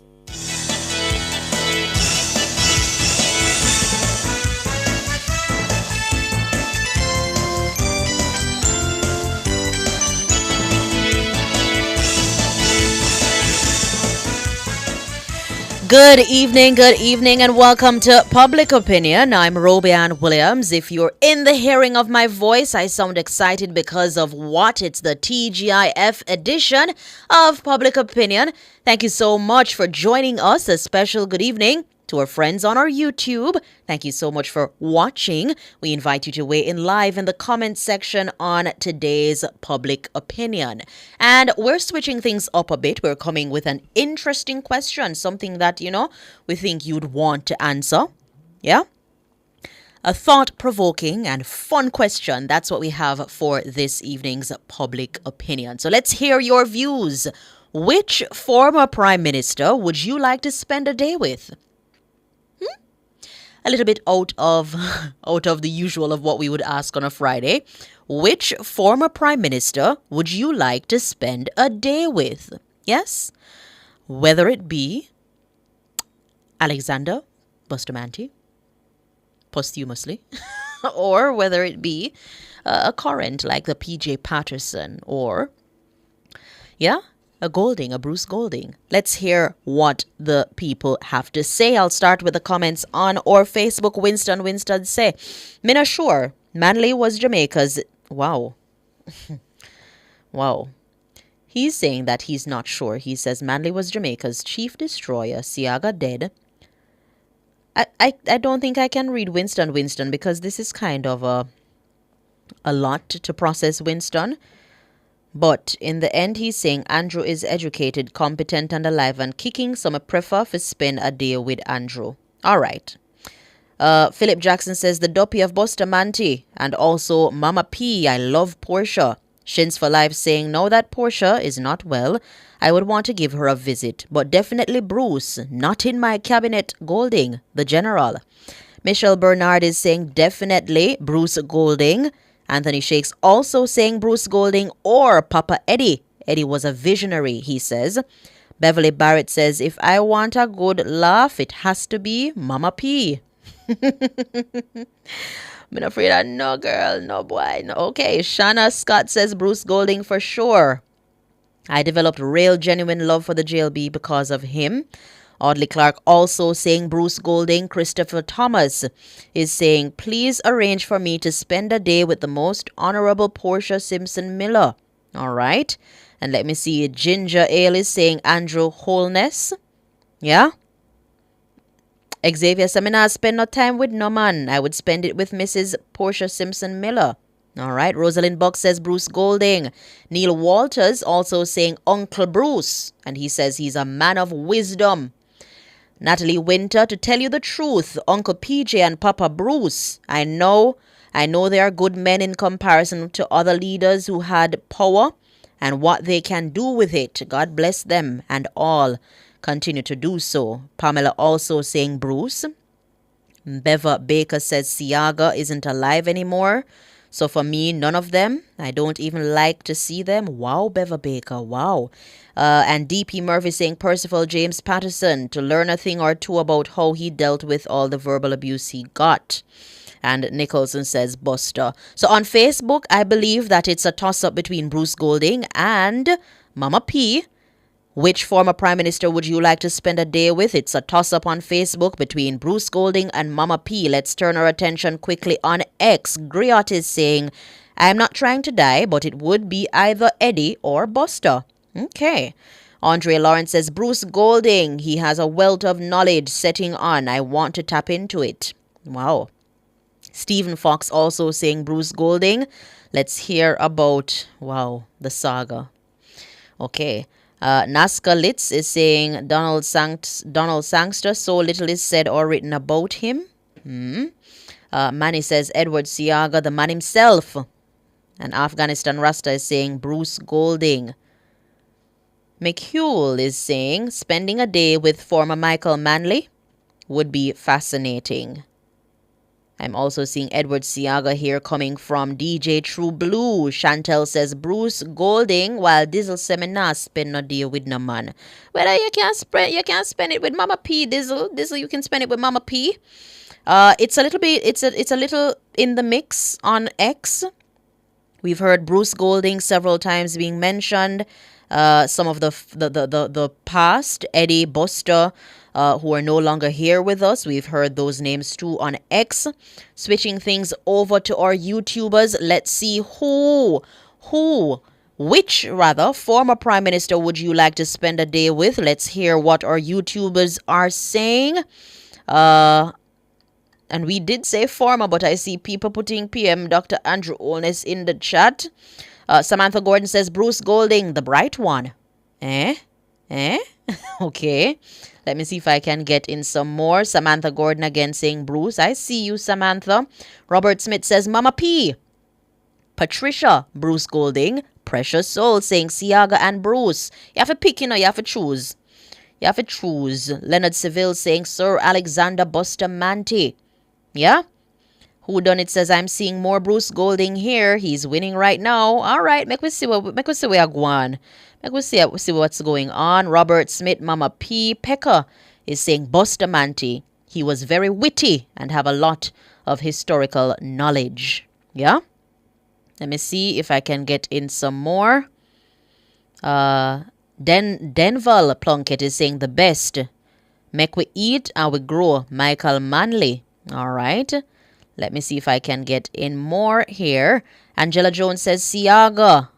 Because Siaga dead, Bruce Golding. All right, we got you. Baby Toy is saying the one and only PJ Patterson. That man full of knowledge, wisdom, and a lot of understanding. He's such an influencer. All right, Custis Brown says Eddie Siaga. Bertie? Bertie said Bruce. All right. Marquis Alfonso is saying Bustamante, was full of wit, and his government gave us the fastest rate of economic growth. All right. Let me see if I can get in. San says, isn't this for the females? The males can only choose Portia. Well, you can learn from a man, A man can learn from a man. Just so you think it. You're spending a day to gain some insight, from one of our former Let me see if I can get in. Andre Francis says, I'd like to spend a day with a future Prime Minister, Robian Williams. Big up you, Andre Francis. Big up you. I don't see nothing wrong with that. Errol Townsend says, I would like to spend it with Bruce Golding. By far, you know who done it? It look like a Bruce Golding. I'm going to say Eddie in the mix. David Nebar says Eddie. Kemar Ellis, Eddie. Costas Brown, Eddie. Ken Youth Mullings, I say Eddie too. So it's a toss-up between Eddie and Bruce Golding, yeah? That's what I'm seeing here. Blessings to Isaacs. Diaz Isaacs, blessings to you. Let me see. A lot of comments coming in on this one. And we also love the responses. Geneva is saying Eddie. Dwayne Hyatt is saying Bruce Golding. George Clive, Bustamante, because I want to know why he... stole the union dues. Wow. What an allegation, George Clive. Me don't want to say that, because me don't know if it goes so. Me never, me not too know about the part the George Clive. But if you say so, Juliet Sanchez says Bruce Golding and Siaga. Michael Bailey, Edward Siaga, the real boss. So it's a toss-up between Papa Eddie and Uncle Bruce. Yeah? It's a toss-up between Papa Eddie and Uncle Bruce. If you're just joining us, the question we're asking, which former Prime Minister would you like to spend a day with? And I was asked the question, I was asked the question to myself. On our Instagram platform, Rodrigo Cohen is saying Bruce Golding. Wayne Tipsy also saying Bruce Golding, the Prime Minister which brought interest rate below 10%, he says. Relod is saying Norman Manley. Wow. Taking it way back. Heather is saying the great Michael Manley. Mommy Jojo saying Mama P. Yeah, and Godfrey saying Manley. Which of the Manleys, Godfrey?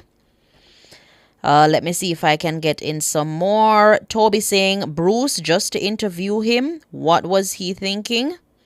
Okay, wow. Question there. I guess you will get the chance to interview him. Boss Lady says Bruce Golding without a doubt. Sanjay Martin says from the Alive list, Bruce Golding. And from the list, numbered amongst the dead, Edward Siaga. Let me see if I can get in some more. I'm seeing a lot of Bruce Golding. I'm seeing PJ. I'm seeing Bruce Golding. I'm seeing Mama P. I believe it's a toss-up between Bruce Golding, Mama P, and also Papa Eddie. Yeah? Correct me if I'm wrong, but I'm seeing a whole lot of Portia Simpson Miller. I'm seeing a whole lot of Papa Eddie and a whole lot of Uncle Bruce. Also coming all over on our YouTube platform, Anne-Marie Walker said Bruce Golding. Dwayne Hyatt again, Bruce Golding. Let me see. Oh, Shelly and Daly says, boy, some Jamaican man dark. The question has nothing to do with any romantic intentions. Yeah, that's what I'm saying. A man can learn from a man. Can interview a man for know about such and such period, what happened then to where we are now. And them something that we are talking about. Yeah. Would you spend a day with former Prime Minister Bruce Golding, former Prime Minister PJ Patterson, former Prime Minister Portia Simpson Miller? That's what we're asking. Nelly is saying one done, Mr. Siaga. Okay. Samantha Golding says Bruce Golding won. And I'm seeing that. I'm seeing a whole lot of Bruce compared to what I've been seeing the responses saying. Peter Gay Bailey said Bruce, me say. Baby Toys asking, who remember the interview with Bruce and Edith Allwood Anderson? Philip Jackson says Bruce Golding too bright until him outright himself of the job. Wow. Mr. G says Bruce Golding, I would buy his brain. He's the brightest ever. That's very good. Yeah. Bruce winning by is it Dias Isaacs? Yes. So it appears that we have a winner this evening as it relates to who got the most likes, who you would spend the day with, which former Prime Minister you'd spend the day with. I believe Uncle Bruce take it, because I'm seeing a lot of Uncle Bruce all over. All right. So thank you guys so much for participating. Thought provoking, I did say it's a question that we would really like to see our former prime ministers being out there. I know Bruce Golding, PJ Patterson, they've been there, and we've heard of the Mama P. Yeah, we've heard that she's not doing so well, but we hope and pray that she pulls through and everything goes well. Thank you guys so much for participating in Public Opinion this evening. That's all the time we have. I'm getting the wrap-up signal, but do stay tuned for the business report.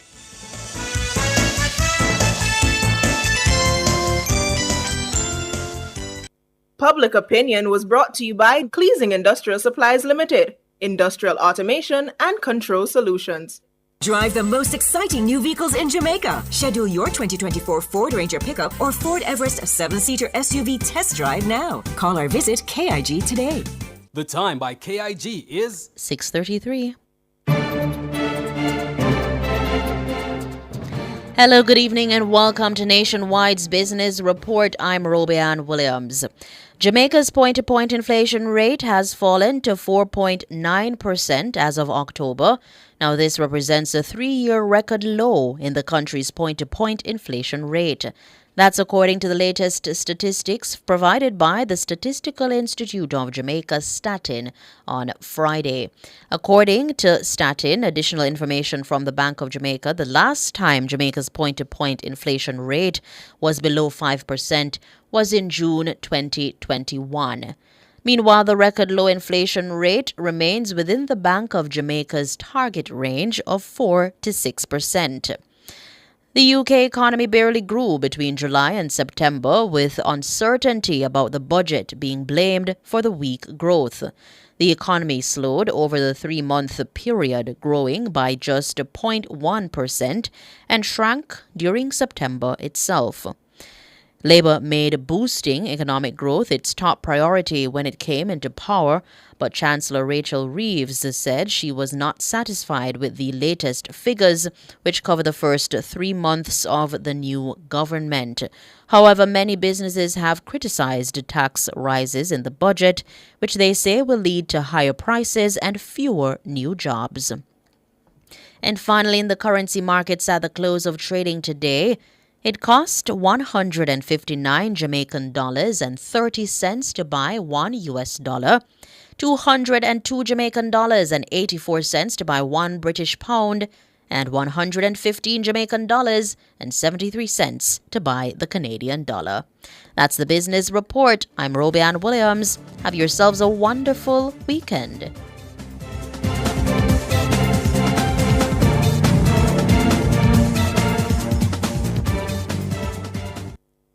Former staff of Jamaica Mutual Life and Jamaica Mutual Properties, for beneficiaries of the pension schemes or their next of kin or beneficiaries of their estate, are invited to contact Guardian Life at 12 Trafalgar Road, Kingston 10, or 876-927-4105, extension 2794, or GLL Pensions at myguardiangroup.com to make arrangements to claim their pension and or any other benefits payable.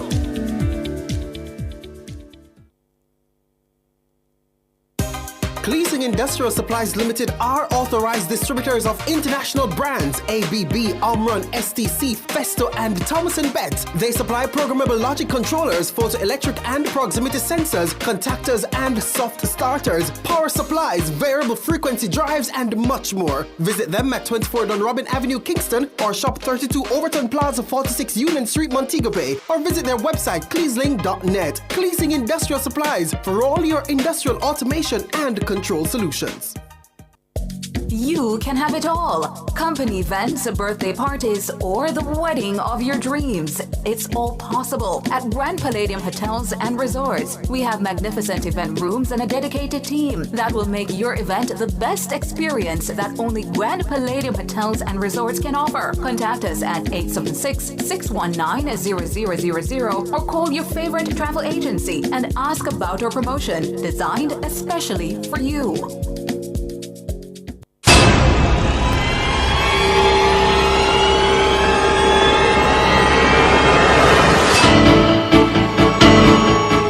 If it's in the public's interest, it's the nation's business during Nationwide at 5. The nation's business.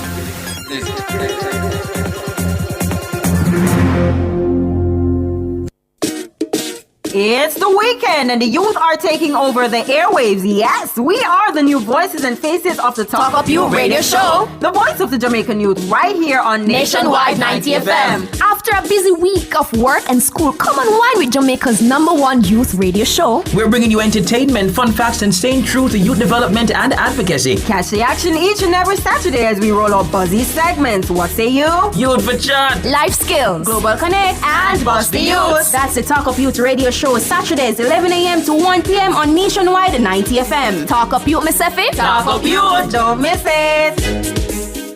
Not a mercy. This one is very classic, dedicated to all the schoolers who are taking them. If you've ever struggled to pass an exam, then you'll know that students today are under great pressure to get good grades and secure qualification needed to move on to higher education. The problem is that too many students are struggling alone and could really benefit from connecting with hardworking teachers and other bright students in other parts of the country and the region. Join me, Dennis Brooks, this and every Friday evening from 8 to 9, with a repeat on Saturday morning from 8 to 9. For the A-Team, a study group on radio, my team of teachers, students, and experts will break down the syllabus, giving you information, tips, and past paper questions that will help you get top grades in your upcoming exams. Follow us on Facebook Live and on Twitter and be a part of the community. It's the A-Team. Fridays at 8 p.m. with a repeat at 8 o'clock on Saturday morning. It's your free extra class on radio and social media. And it's right here on Nationwide 90 FM, the revolution in media. Nation's Business is brought to you by BH Paints. Paint it, love it with BH Paints.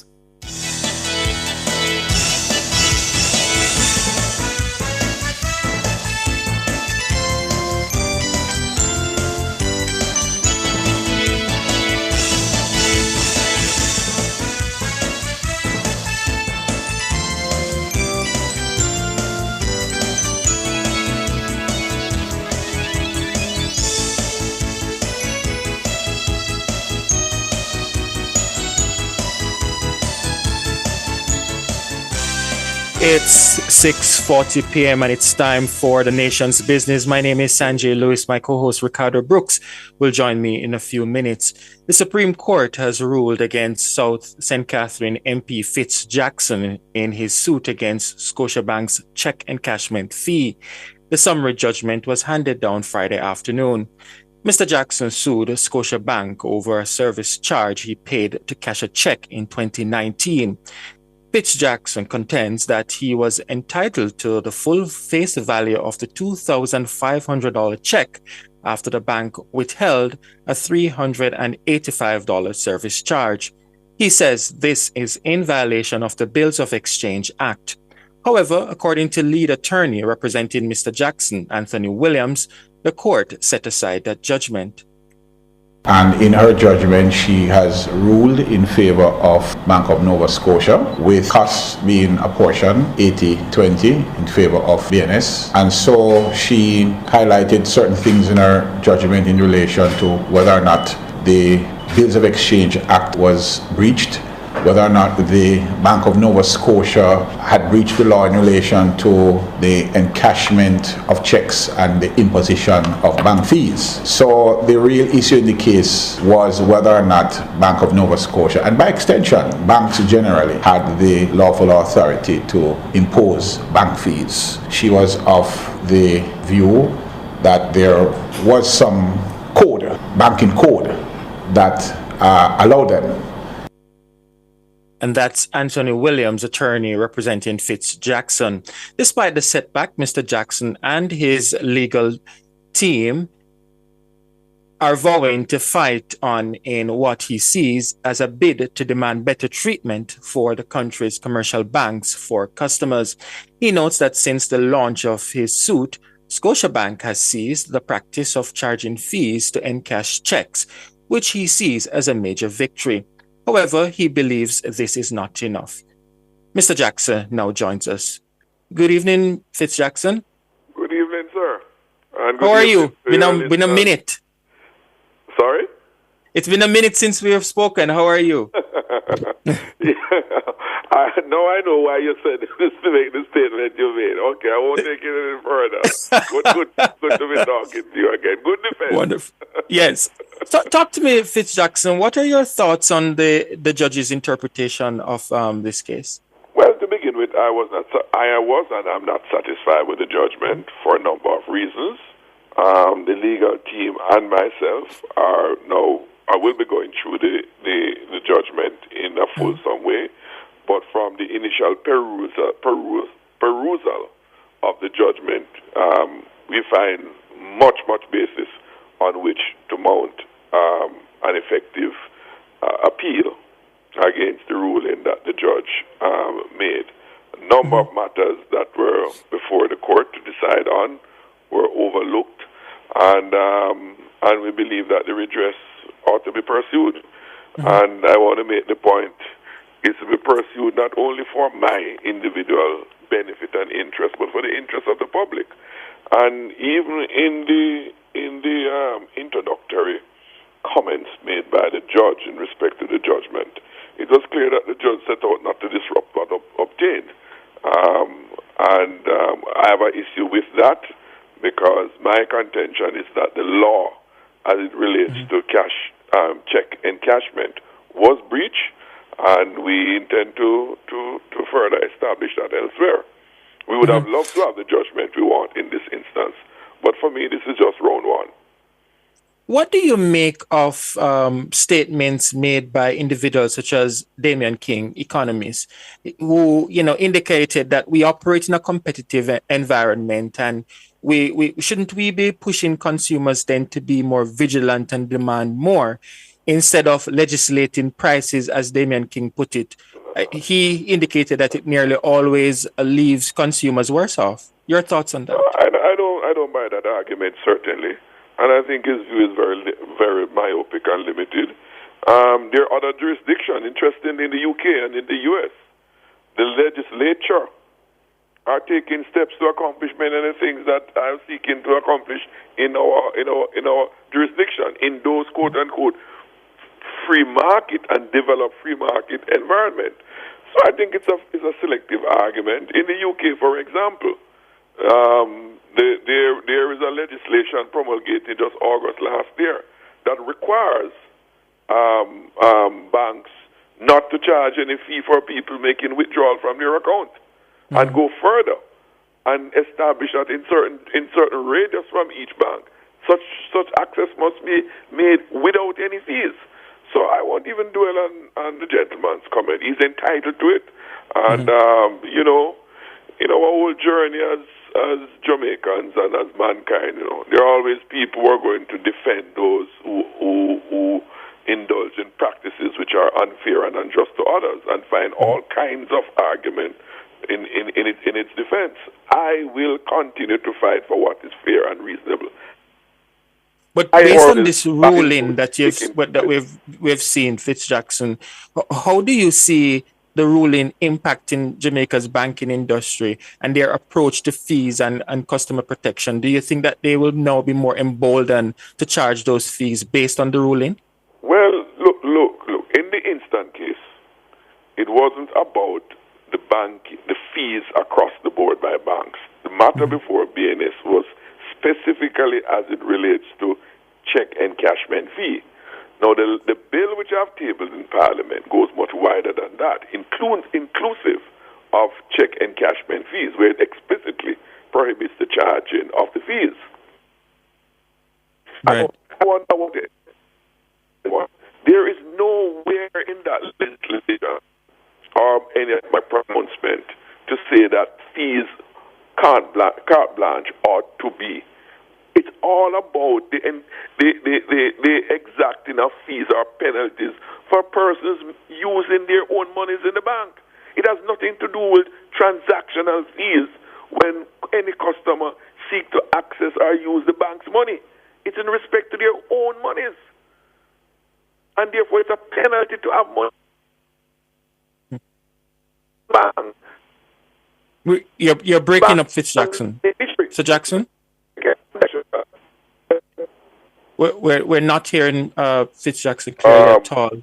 You're breaking up, Fitzjackson. I don't know. I'm hearing. Yeah, we're hearing you now. Go ahead. Okay, sorry about that. Yes, I'm saying that the point I wish to make in respect to the fees, I have nothing about transactional fees where it involves services being provided by the bank for the use of the bank's money.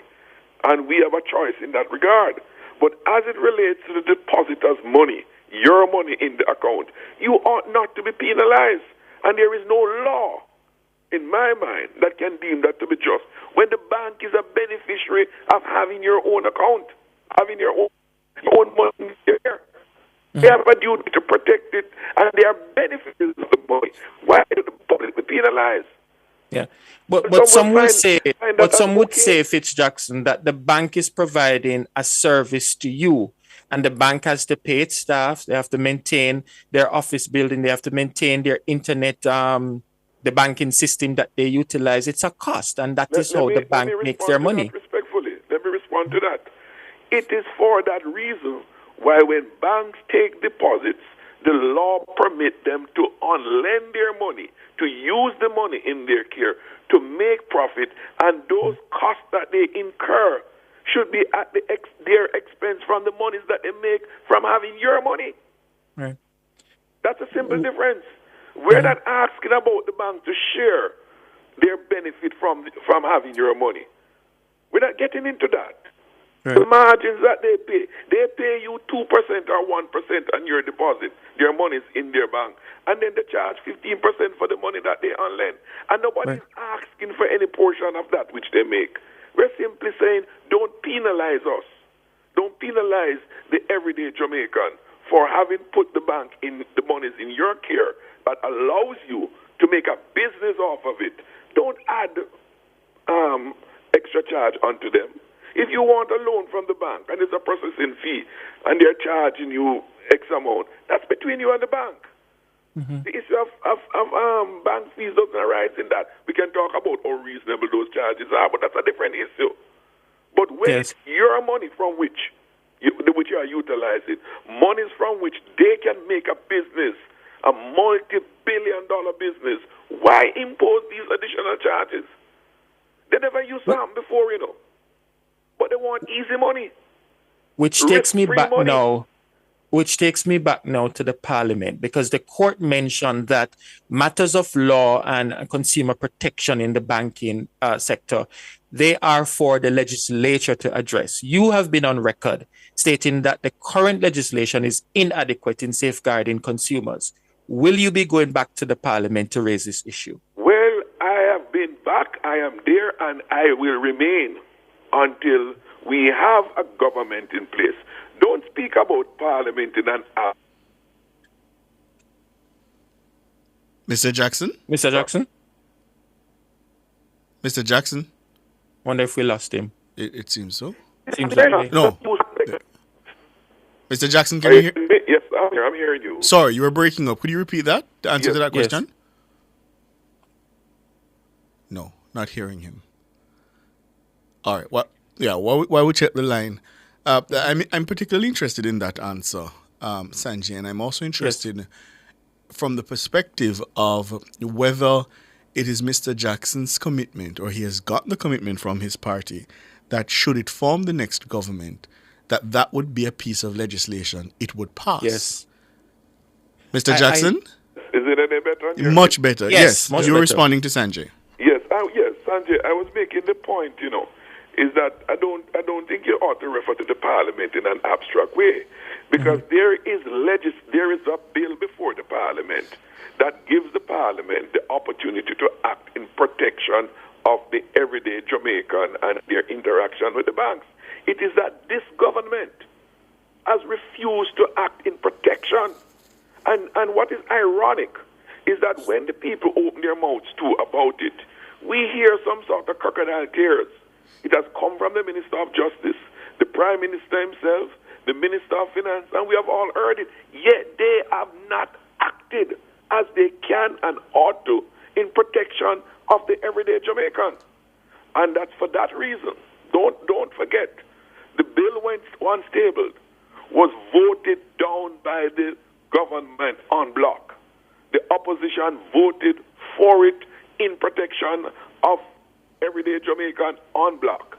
And we have given the undertaking as a member of the opposition that when the next government of the People's National Party comes to government, within the first 100 days of office, the people of Jamaica will enjoy legislative provision for against those unfair practices of the banks.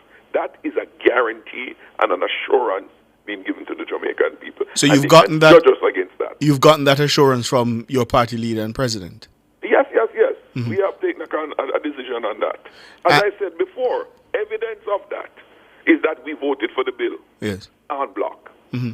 So we don't need to go any further. We have demonstrated that publicly where we stand on the matter. Yeah. We never had the parliamentary majority to bring effect to it.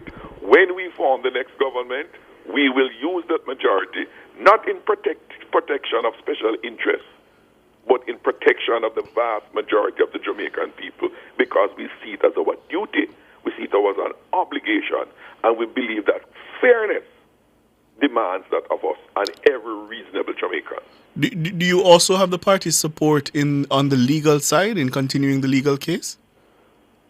Well, we have not discussed it at that matter. Bear in mind that the legal case is myself as an individual, and Okay. as a member of Parliament, Yes. but as a citizen of Jamaica. The bill before Parliament is a collective effort. Yeah. But I can tell you, I have gotten 100% moral support and encouragement from my parliamentary colleague and my political colleague in the leadership of the party. Do you worry, Mr. Jackson, that this fight that you've taken up, and as you say, you have the backing of the People's National Party, and should it form the next government, it will, you're guaranteeing within 100 days, move to pass the bill. Do you worry that that may alienate some of the deeper pocket donors that your party will shortly be turning to? It will be a sad situation if the protection of the majority of the Jamaican public become a negotiable issue. And we won't negotiate that. I will not, and the People's National Party will not, because our primary duty and obligation is for the protection of the majority of Jamaicans. And I want to make it abundantly clear. We have no issue with banking, with bankers and banking, because we believe that every modern society requires a profitable and efficient banking system. But you ought not to do it at the expense of the majority of the people and do so in an unfair manner. That's the duty of government. That's why people voted for us, to protect their interests against the interests of the powerful.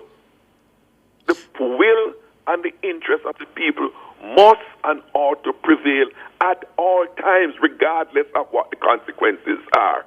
And if we resile from that, then we wouldn't work being in the Parliament. Mr. Jackson, it would be a dereliction of duty. Understood. We've heard 100-day promises before. Quite a few of them have been broken. Should your party form the next government and this bill is not passed within the first 100 days, how should the Jamaican people view you personally and the People's National Party? Hold me personally responsible for that, to start. Hold me personally responsible with that. And I giving the assurance, right? As a member, that will be high on the agenda. It will not be like one of those other 100-day promises we've been hearing for the past two election cycles. Hold me to it. I'm making the statement to you publicly so that I can be held accountable and my party will be held accountable. As I said before, and I repeat, it's our primary duty and responsibility to protect the powerless, the everyday Jamaican in this country. That is the center of our being and our purpose for existing. And if we should fail to do that, as I said, it would be a dereliction of our duty and not in keeping with our moral compass. Mm-hmm. You intend to appeal, I understand. Yes, we intend to do that. The judgment, the final version of the judgment should be available at a week from now or any amended time thereafter. When that is done, or at that time, we will give formal notice to the court. I am basically giving the public notice, but the formal notice before the court will be done by counsel at that time when the final edition of the judgment is made available, and of course will be available for the public to scrutinize for them for their own, individually.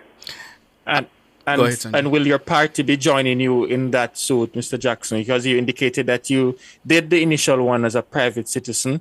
Now that you're going to file the appeal, will your party be joining suit? That is not something we have discussed, but for now, I don't see that as a necessity because the strength of it is going to be based on our legal argument presented.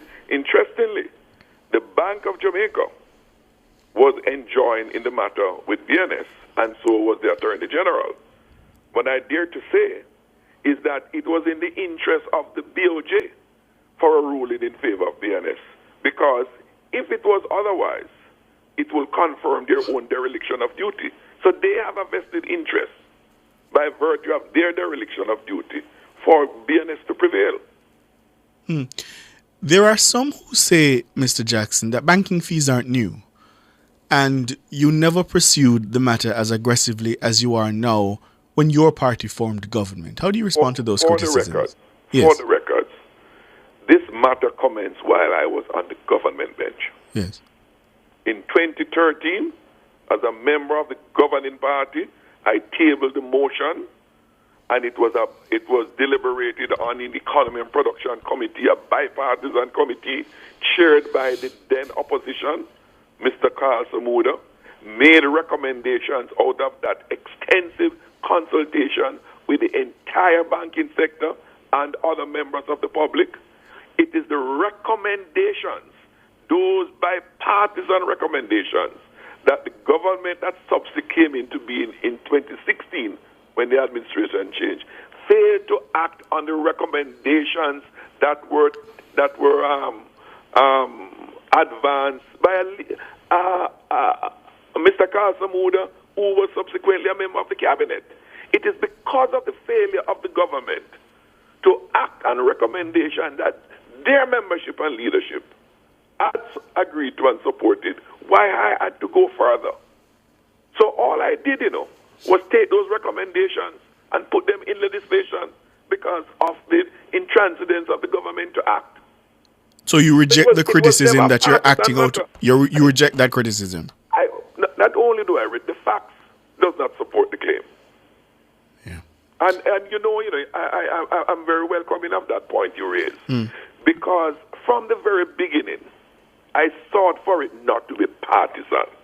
And that's why in the motion I referred to the committee that was chaired by the opposition. Yes. Not by the government side that I belong to, chaired by the then opposition, the Jamaica Labour Party. And we arrive at recommendations together. All members signed the report with the recommendations. They have turned their backs on the very recommendations that they were a part of. That is one of the painful part about it.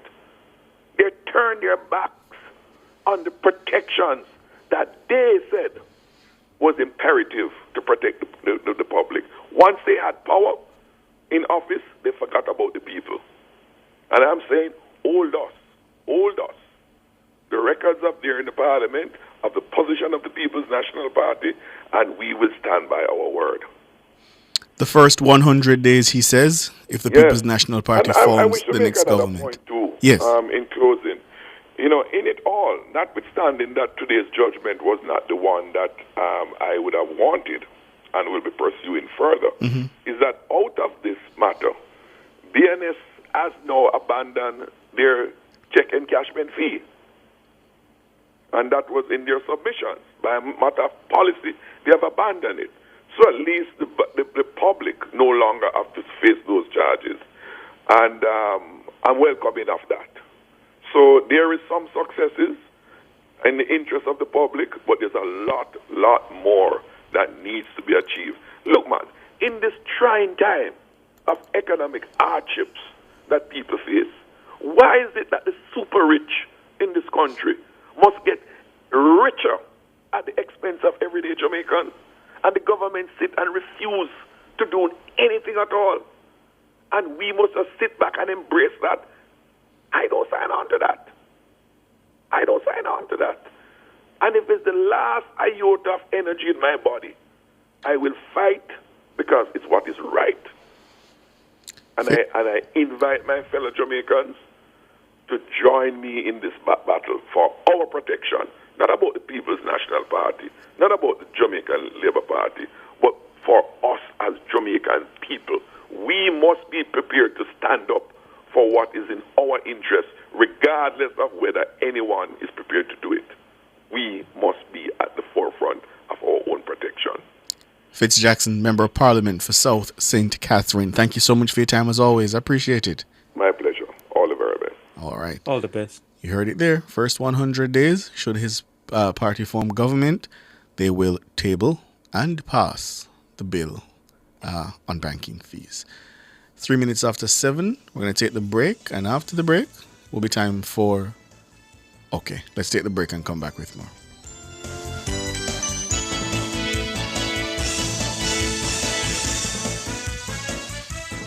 Nation's Business was brought to you by BH Paints. Paint it, love it with BH Paints. New World Home Improvement and Detail Cleaning offers high-quality detail cleaning and home improvement services. They cater to residential and commercial properties. They clean from the ceiling to the floor. They clean sofas, mattresses, carpets, and chairs. They deep clean and restore all floors. They repair and restore roofing. They do tiling, general paintings, drywall works, and other carpentry services to include property renovation. Call them 876-384-9313. Follow them at New World Detail Cleaning and Home Improvement. Labor rights, Darren Vaz on the west side joins Anne-Marie Vaz on the east side in the joint Portland Constituency Conference. Roll out in your thousands with the action team at Port Antonio High, Sunday, November 17 at 3:30 p.m. Come here, party leader, the most honorable Dr. Andrew Holness, JLP heavyweights James Robertson, MPs Floyd Green, Matthew Samuda, Pernell Charles Jr., Juliet Cuthbert Flynn, Dr. Norman Dunn, Rhoda Crawford, and several others with me, your host, Carencia. It's the Showdown JLP Constituency Conference you've been waiting for. Port Antonio High, Sunday, November 17, 3:30 p.m. Darren Vaz, live camera, action, and see you there!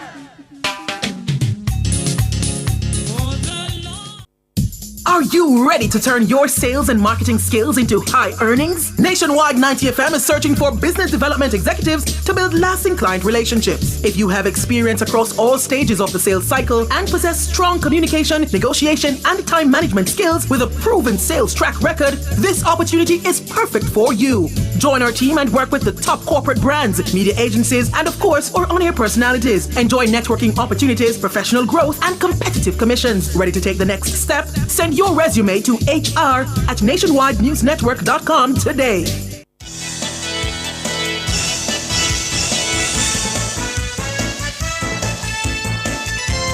Six minutes after 7, we're turning our attention now to Jamaica's first produced medical oxygen, and that's been produced by Massy Gas Products.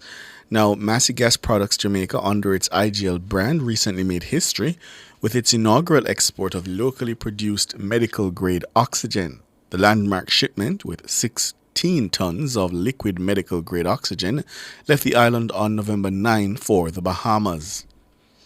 Now, the CEO of Massy Gas Products Jamaica, Peter Graham, says the milestone is a demonstrable step towards self-sufficiency in local oxygen production.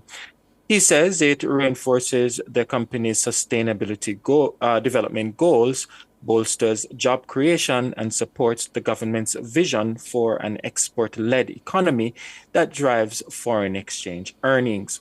In 2018, before being acquired by Massy Group, IGL invested $10 million to construct a state-of-the-art air separation unit, that's ASU, at the company's location in Ferry, St. Catherine. Now, that facility was built with the capacity to produce 13 metric tons of medical-grade liquid oxygen daily, along with food-grade liquid nitrogen. Prior to this investment, Jamaica relied entirely on imported oxygen, creating vulnerabilities in the healthcare supply chain. The ASU has been a critical aspect of the import substitution strategy to produce oxygen locally and avoid reliance on importation. Joining us to discuss further is Massey Gas Products Jamaica's CEO, Peter Graham. Good evening, Mr. Graham. Hi. Good evening, Ricardo. Good evening. It's Ricardo, Sanjay. And Sanjay, yes. Yes. Sanjay and to your listeners. Right. Pleasant evening. Thanks so much for joining us. Take us through this journey that led up to this historic moment. Indeed. So, as you gave in your overview, which was quite comprehensive. So, if we go back, gentlemen, to 2018, Jamaica relied solely on imports, meaning that all the oxygen used in our hospitals and in industry was imported. We relied on other countries' production. At the end of 2018, IGL invested $10 million to establish and commission a air separation unit at Ferry. What does this mean? It means a plant that pulls in ambient air, the air that we are breathing in and out now to sustain life, and to a set of complex processes produces medical grade pure 99.99% oxygen and food grade nitrogen. So what that did at that point in time was to substitute locally produced product for imports.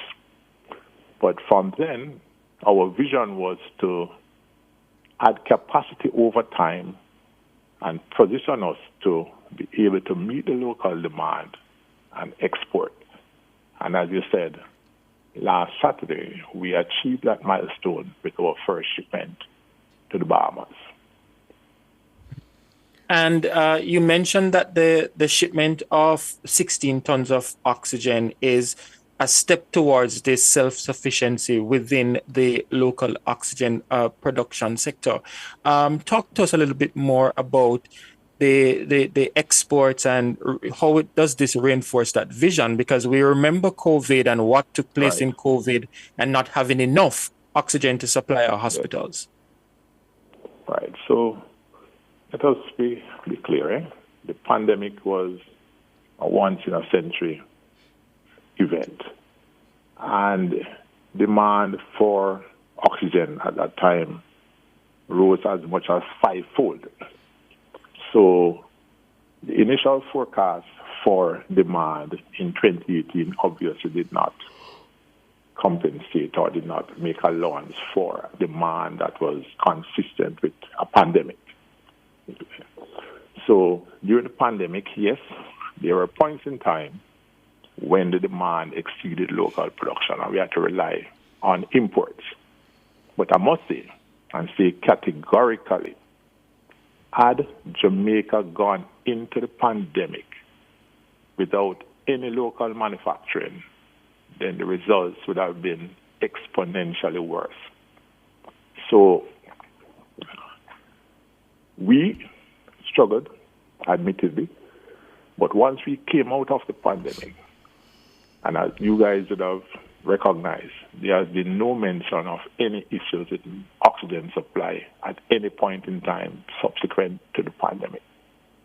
Having said that, so we have crossed the pandemic, which now demand patterns more in line with what was forecasted, and we have said that in addition to our air separation unit, we also have a gas plant called a pressure swing adsorption plant, PSA, that when you add both capacities, we are at a place or nearing a place where we can meet the demand locally and export.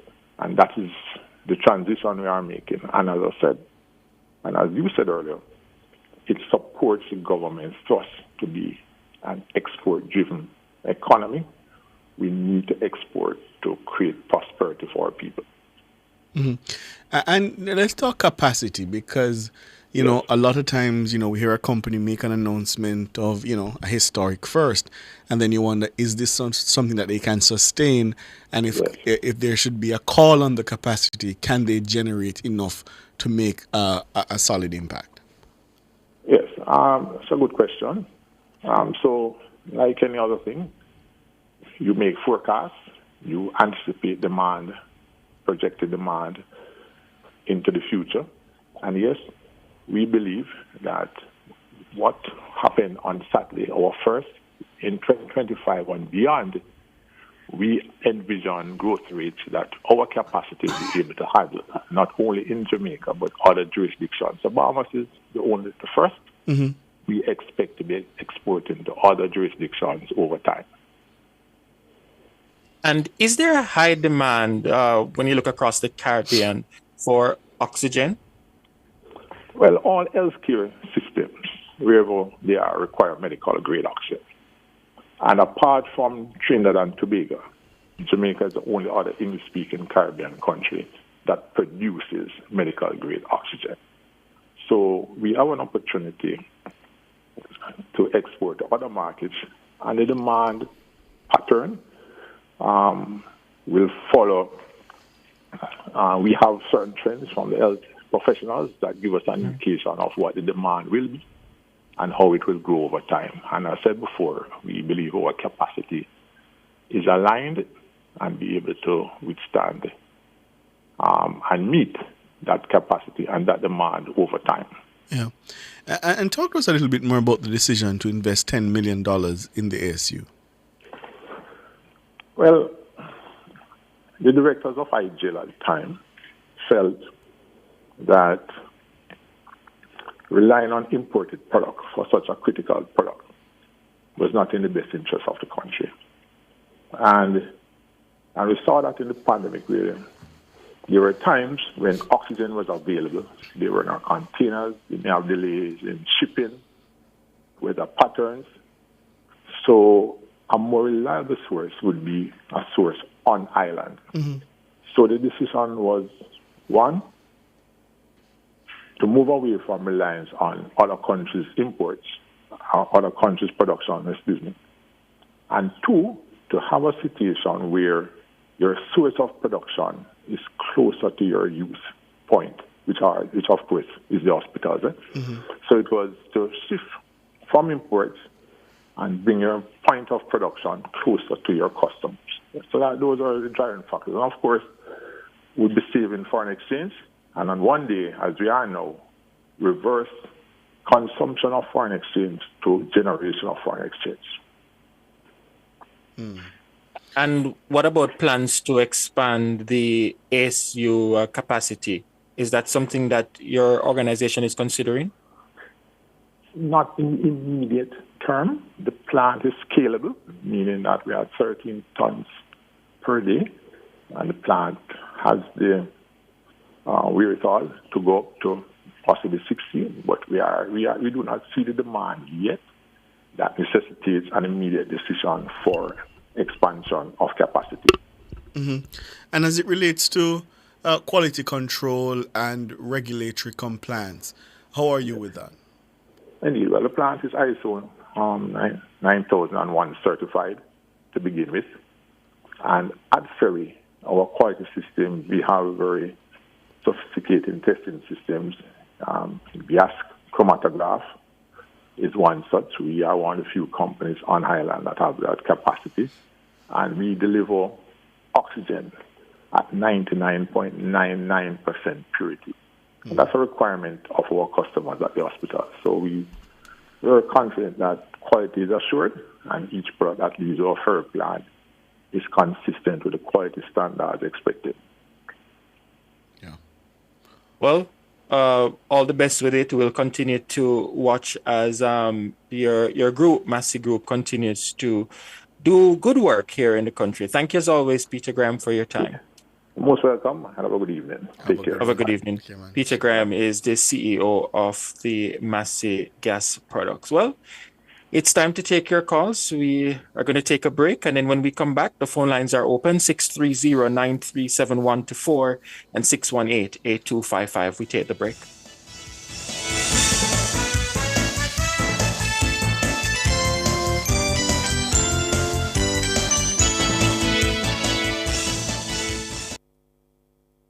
Ready to make every step count? The CB Group UE5K is back for its 13th year, and together we're changing lives. And this year we're aiming for 100 more scholarships, 100 more dreams fulfilled. Join us on Sunday, November 24 at 6:30 a.m. at UE Mona. Let's run for dreams, run for hope, and run for a brighter future at the CB Group UE5K and Run with Passion Kids K. Register now at runningeventsja.com and let's make a difference one step at a time. Fa la la la la la la la la. Did you hear that? It is almost Christmas and Fostridge is having a super solar lighting sale. Yes, you heard right. From now until November 25th, enjoy 20% off your selection of solar wall lamps, garden lights, and solar flood lamps. You can't afford to miss the sale. It is the Fostridge Super Solar Lighting Sale, now until November 25th. Visit us in Kingston, Mandeville, Montego Bay, and Draxall. Shop and save, only with Fostridge. Due to the live broadcast of the East and West Portland Joint Constituency Conference at Port Antonio High School on Sunday, November 17 from 5 p.m. to 8 p.m., the Mayor's Parlor will be aired from 12 p.m. to 5 p.m. Nationwide 90 FM apologizes for any inconvenience caused.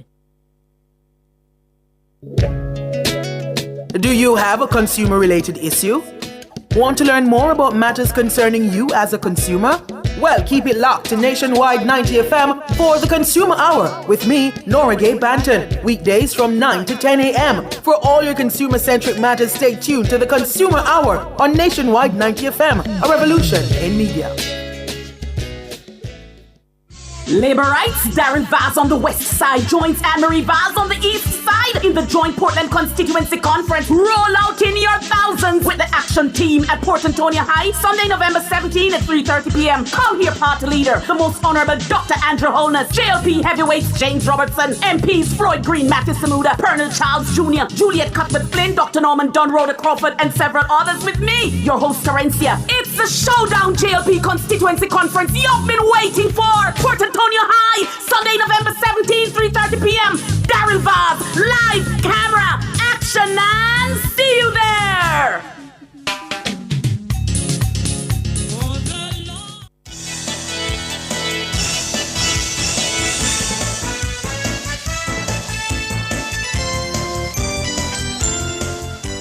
Thank you so much for staying with us here on Nationwide at 5. We're taking your calls. You know the numbers, 630-9371-4, 618-8255. Carl is up first. Good evening, Carl. Evening, Carl. Evening, Siobhan. Evening. It's Sanjay with me this evening. Sanjay, evening, man. How you doing? Good evening. I'm good. How are you? Like Sanjay there. I want to ask Sanjay a few questions. God have mercy. Sanjay, which time in Jamaica you ever hear say inflation that 4.9%? And with administration. It is historic, and we have never, I can't recall a time that we have had that. And which government is in office? Well, we all know the Jamaica Labour Party-led administration is in office. And led by who? Lord Carl, we know all of this already. Led by Jesus Christ. No. Doctor. The doctor. Oh, is that what he's not a doctor? Okay. Is doctoring things. I see. Do you remember one time in Jamaica when inflation did I run on a Dr. Hununu? I don't know who Dr. Hununu is. Oh my Davis. Oh. And who was the Prime Minister at that time?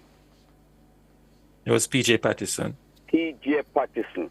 I remember at that time we did have Peter Phillips, the advisor to Golding, that is Peter Bunting, and all of those people did advise how to wreck 40,000 investors in Jamaica. 40,000. I heard George talk about it yesterday. And maybe you not even remember. There was a building out of Oxford Road near Neutral Life. TMP administration carried that and wreck it to pieces. Carl. Yes, please. And this is a genuine question, because, yes. I'm curious. How many Jamaicans do you think, I don't want to say care, but that this line of argument resonates with? Well, So are you trying to say? No, I'm not trying to say anything. I'm asking you a question. Well, I'm going to turn it around for you. No. Before you turn it around, answer me. How? You think this is a winning argument? Of course, you Okay. feel to say. Feel to say. Yes. People don't want to know the past. No. I'm not saying that at all. Making a big mistake. No, I'm not saying they don't want to know. I'm just asking if you know in your. Well, I can tell you, say, anywhere you go today, you see from the Integrity Commission, the people of Jamaica realize, say, they was just trying to tarnish the doctor name. It is a different Jamaica we are looking at now. Let me ask you though, Carl. Okay. You can ask any question you want to ask me. Let me ask you, and I'm sure you have at least paid some attention to the US elections. And one of the things that we recognize coming out of that is that politics is local. And people are about their issues and issues that affects them. Isn't that something to be concerned about here in Jamaica, where, yes, the government is doing well on the macroeconomic level and all these things that you talk about, but on the bread and butter issues, each of those issues are different based on who you speak to. So isn't it a case that... I am very happy. Wait, let me just finish the point. So isn't it then better for people like you and the foot soldiers underground to focus on the issues that matter to the people in the different communities? Well, if you feel to say we are not focusing on it, wait, just hold on a little more. There will be a big celebration in Jamaica, but we not expose it yet. Because I'm going to take you somewhere so that you went to America. You remember all of the poll in America, did I tell you, say, a lady did I go win? No, the polls had said that it would have been close. No. The polls didn't say that Harris was going to win. I say close. Yes. Did you see anything were close today? Answer me, man. No, it wasn't close. Donald Trump win decisively. Okay. Well, it's the same foolishness that PMP Dan Anderson is telling Golden, say, they're having a momentum in Jamaica. Not no go so. Rubbish. Nobody knows if take Dan Anderson. Dan Anderson polling for train a waste paper basket and put up a 89. But it's not only So Dan let me Anderson alone said that. But hold on. So if he does a poll, next 2 weeks, and it shows that the Labour Party is ahead by 9. Me still wouldn't buy it. And I said, not today. I said it long time ago. Okay. Nothing from Dan Anderson I will believe. Nothing. That is rubbish. Anyhow, I want to move to Desmond Mackenzie, but I want to go to St. Mary first. This morning, the mayor from St. Mary was on the program nationwide. And he flushed out some things, and no time, about 2 or 3 minutes, Desmond Mackenzie was there. And I can't understand that mayor in St. Mary. He take up a job which he doesn't know nothing about. Because he's supposed to get a booklet that tell him all of the things them when he becomes. He is not say a brand new councillor there, no. Son me, no. He is inside there a long time. So he know all of the ropes them inside there. So he just take up. I want to ask him tonight. Desmond Mackenzie, I'm going off of what Desmond Mackenzie say. Desmond Mackenzie tell the host them this man if he asks him where $70 million goes since he becomes the mayor of St. Mary. That is the question tonight. Okay. And coming back to Desmond Mackenzie now. And Desmond Mackenzie know me. Desmond Mackenzie needs to take a 3 week after the mayor's parlor. I enjoy it every Sunday evening. I enjoy it. But he needs to take a 3 week absence from the mayor's parlor. He needs to get an auditor to check the Hanover Parish Council, the Manchester Parish Council, Kingston and St. Andrew Parish Council, and the St. Mary Parish Council. Those 4. And me can tell you from where I sit, and I won't call 2 of the names, things not going how them supposed to go. And Desmond Mackenzie is the head. So what Desmond Mackenzie said this morning about the mayor, Desmond Mackenzie come up in a MacBook chart And that's where I leave it. He come up short for me this morning because him can't know say something not right in a St. Mary. And if the mayor never come out this morning and talk, Desmond Mackenzie wouldn't rebut him this morning. So Desmond Mackenzie is coming up short for me. And to me now, if Desmond Mackenzie is old now and get young, we have 49 members of parliament. If you can't manage no more Desmond, you want to go play music, go and enjoy yourself. Step aside, make somebody young who can sit up till 3:30 a morning time to look through those books. We know Hanover Parish Council. We know Manchester. We know them. Thank you for the call, Carl. Dana, you put Carl for one time out. Put him on time out. Lloyd, good evening. Good evening to both of you. How are you? Well, I'm okay.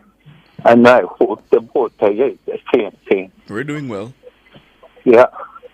I hear Fitz Jackson a while ago in his element. And I say that he loves to choose when he likes to talk about the people. Well, I wonder what Mr. Jackson is listening, because I remember 2019 when the government wanted an extension of the state of emergency in St. James. And the people was requesting that the state of emergency to be extended. Mr. Jackson, I believe he was the spokesman on national security. And he said that he don't care if the people want to request it. He is not supporting nothing that is popular. He and his party not going to support the extension. Now, I want to know if Mr. Jackson he can choose when he must defend the people of Jamaica. From my vantage point, I think this banking thing is a good idea, yes, Mr. Jackson. But this thing was going on before Mr. Jackson personally got caught up in it. And Mr. Jackson didn't defend it until he personally got caught up in it. So, Mr. Jackson, you should defend the people them all the time. Because guess what? The time when the state of emergency did occur, 2019, people did not lose them life. I don't didn't care. So, you know, you're a politician, you love pontificate and want to get popular for anything where you can get popular. Is it really, though, a matter of popularity? Because he was very clear as to the reason for him not supporting the extension to the state of public emergency. And he indicated that he believed there are other avenues that can be utilized as opposed to what the government is doing, which is to restrict the movements of individuals.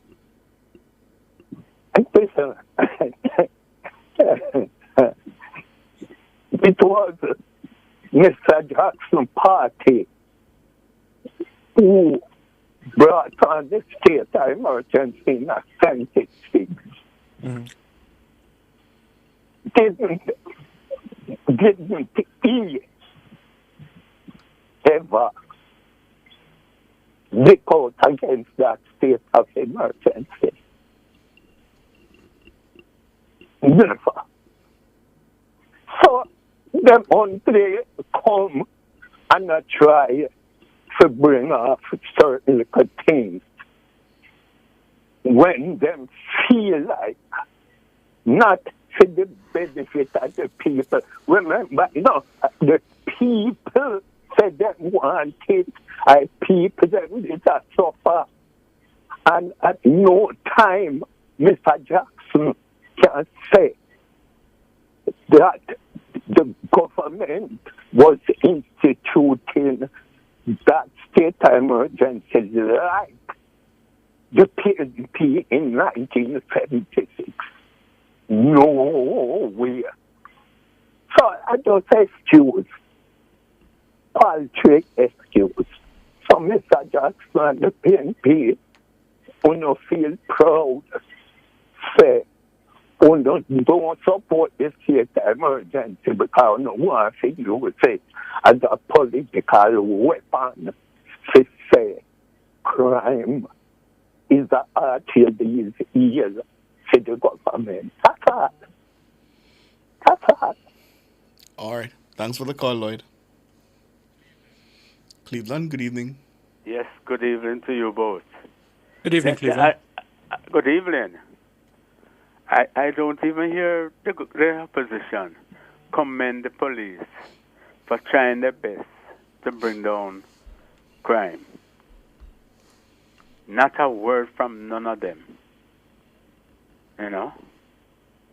But Sanjay. Yes. You were just saying to call, I think, that the government not dealing with the bread and butter issue. What is this bread and butter issue? That's no. I never said they're not dealing with the bread and butter issue. What I'm saying is the matter of focusing on each individual.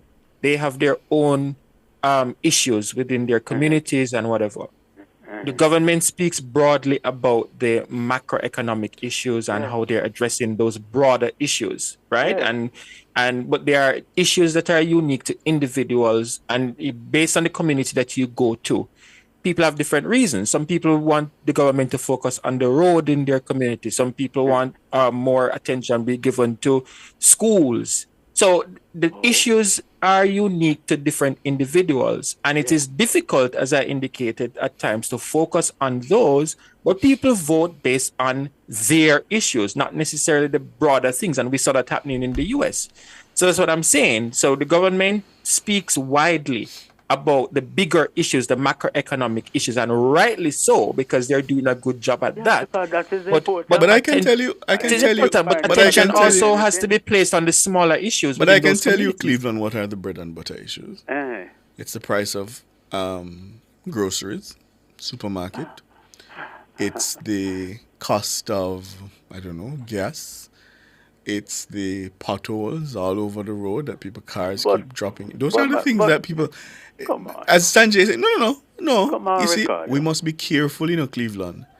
Not to dismiss... I'm not really talking about politics in that sense, No. It's not even about... and I'm not talking about politics either. I am telling you what are the things people are peeved by. As Sanjay says... Talking about, because that's a part of the whole development of the country. The gas have to be at a price. Yes, but that. But Cleveland, everybody will benefit eventually. Cleveland, wrongly or rightly, people are not thinking about these things that way. For example, let's talk about inflation, right? And the cost of goods. Most people don't seem to care that is not a problem created by anything the government has done. That external forces are behind a lot of that. People don't seem to care about that. Yeah. And I genuinely don't know if telling them that things are good when they say to you the prices are high. I don't know if that's having an impact. Hello. Mhm. Hello. Yes. When Mr. Simpson was Prime Minister, And I don't know what if that she is used to and tell I Mr. don't know Phillips? if that is having an impact either by What she constantly used going to back tell to the Mr. past. Phillips? What she used That to tell you? in all the You must plan, I balance the remember. books and you have to balance Yes, people's right. yes, Mhm. yes. Right. And she wanted him to stop doing the right thing so as to make people just get a one-day belly full.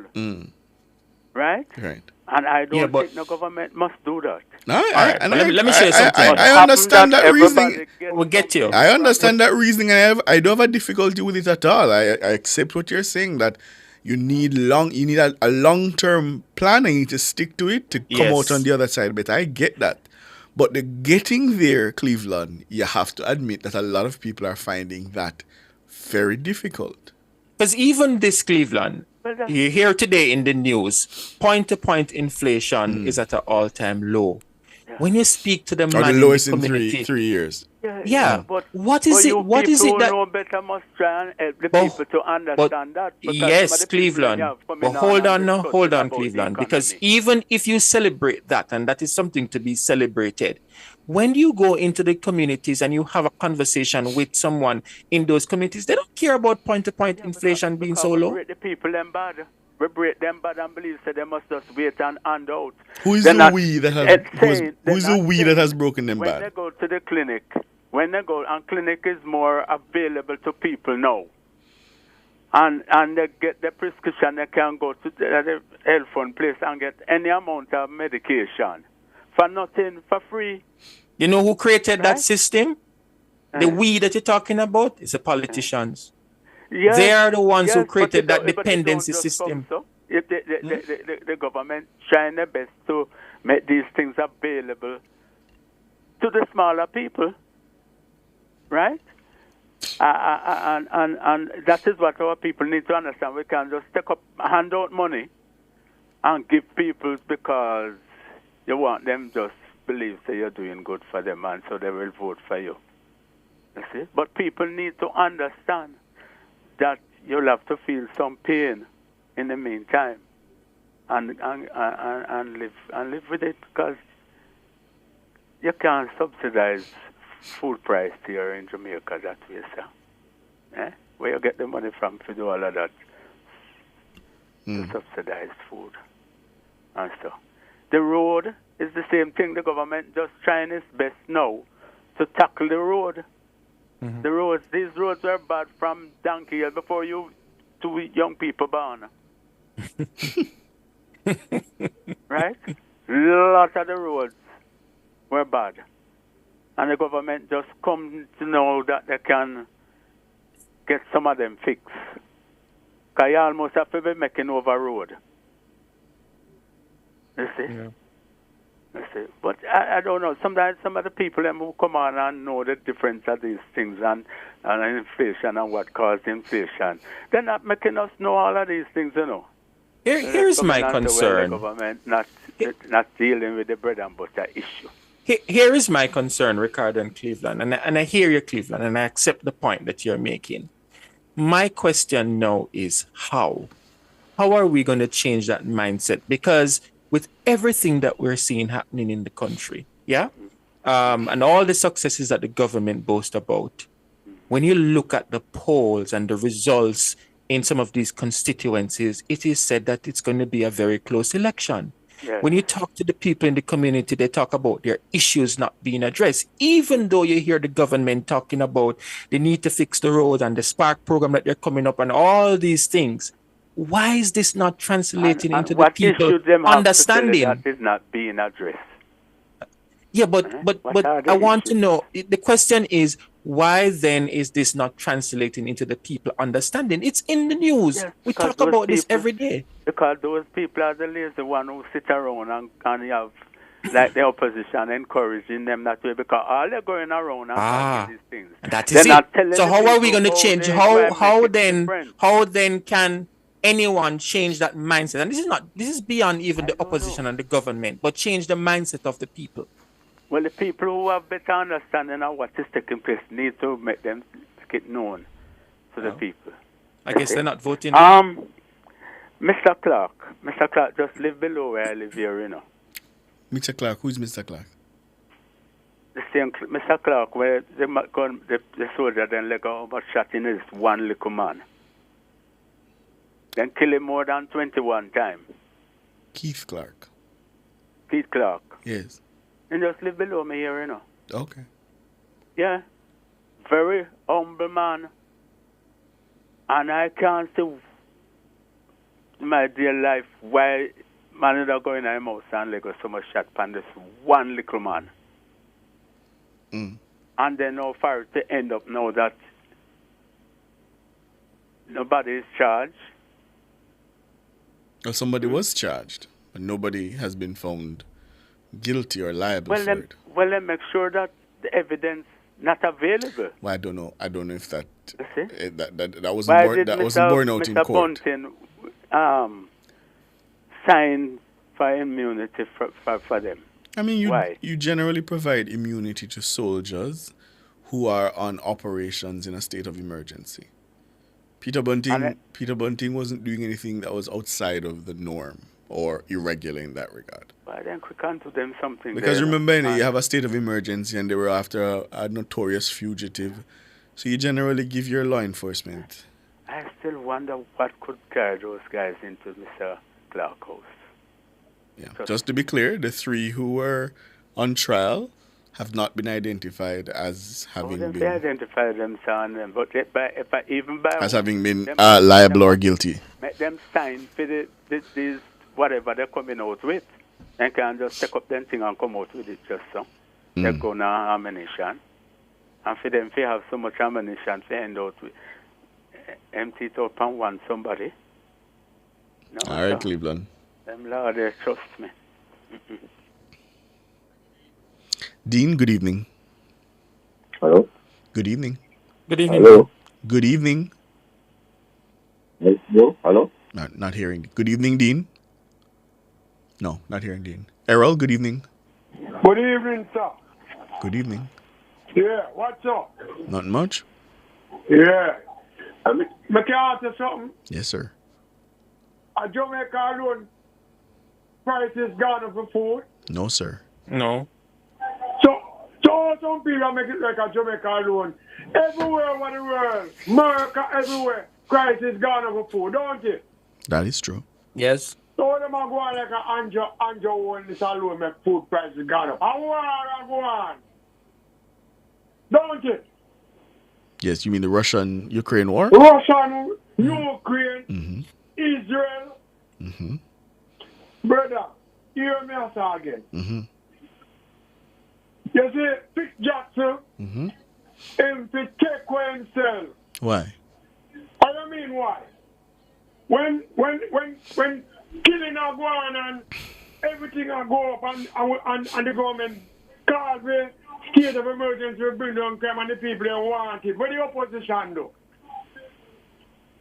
Tell me now. But didn't remind me, didn't the opposition vote for the extension a couple times before they eventually... Couple times. Yes. Couple times, but when the people have need it, them turn them back against the people. And people are dead, people are bald feet.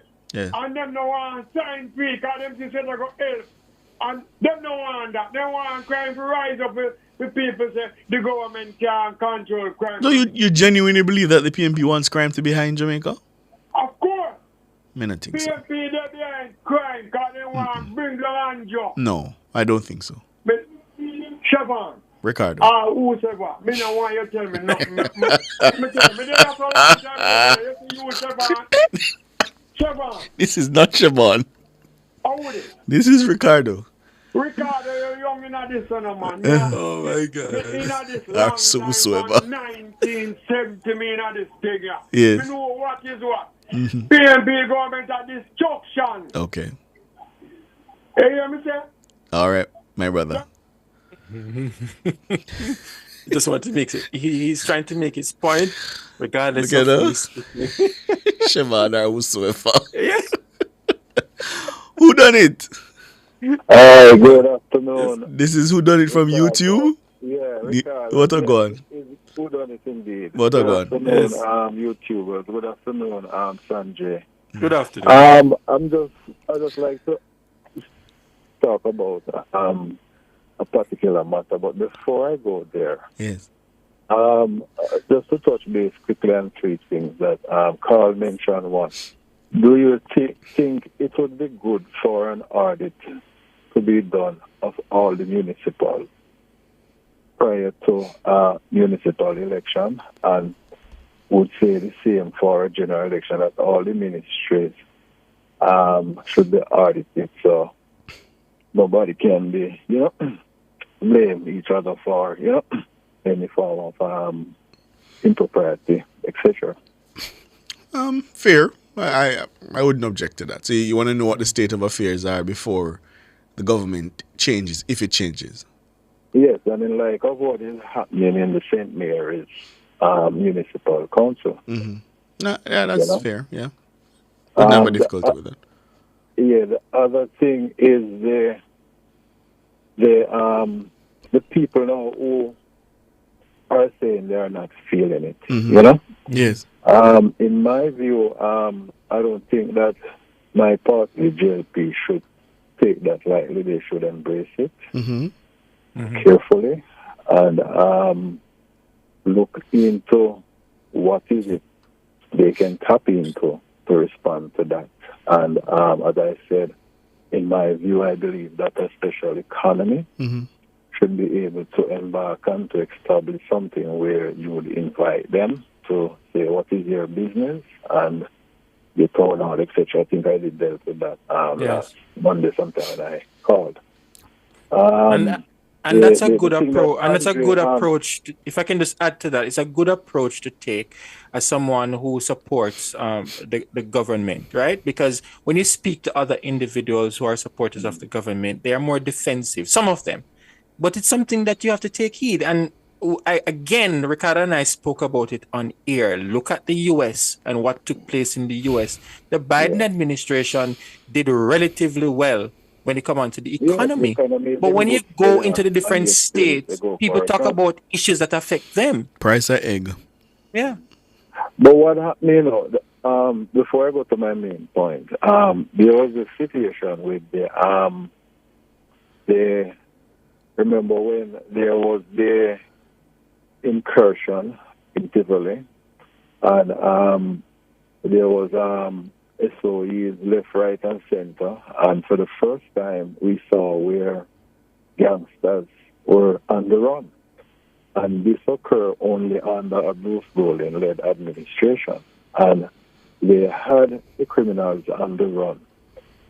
And what the caller was saying, I think his name was Lloyd, that Peter Bunting let down us and choose politics over trying to get rid of the gangs. And if they had, he played politics because what was playing out there now, despite Mr. Golding had his trouble with the Manaxels and the civil incursion, and there was a lot of using a spot of battle. However, they saw where, and Peter Bunting particularly saw where, if those Golding continue and had win the fight on crime, there was a likelihood that he could have redeemed himself and probably would have been prime minister still. But you know what I mean? But they voted against logics, and we saw the outcome, because it's the first time we have seen where Dans and criminals were running away and they came under tremendous pressure. So I heard your point, Sanjay, and I don't fully agree with it. But the other thing I want to jump quickly to is one of the things that happened is that Jamaica's situation in terms of where we are a particular government, I would say, spoil the people with redistribution of wealth and told them lies and those sort of things. Because in the 70s, when I believe two other Caribbean countries like Barbados and Trinidad embarked on educating their people, retooling them, and prepare them for this time. Right, Michael Manley went on a frolic with this love affair with Cuba and Russia, and that was the time when he should put his people, get his people educated, because what they embarked on is to establish large guys, to control the people, and they have not tapped in to get the people trained and prepared that when an opportunity comes now, they can be able to tap into it, because the future belongs to the man who planned it. And that's an an excellent point. But hold on. But wasn't it Michael Manley who provided free education?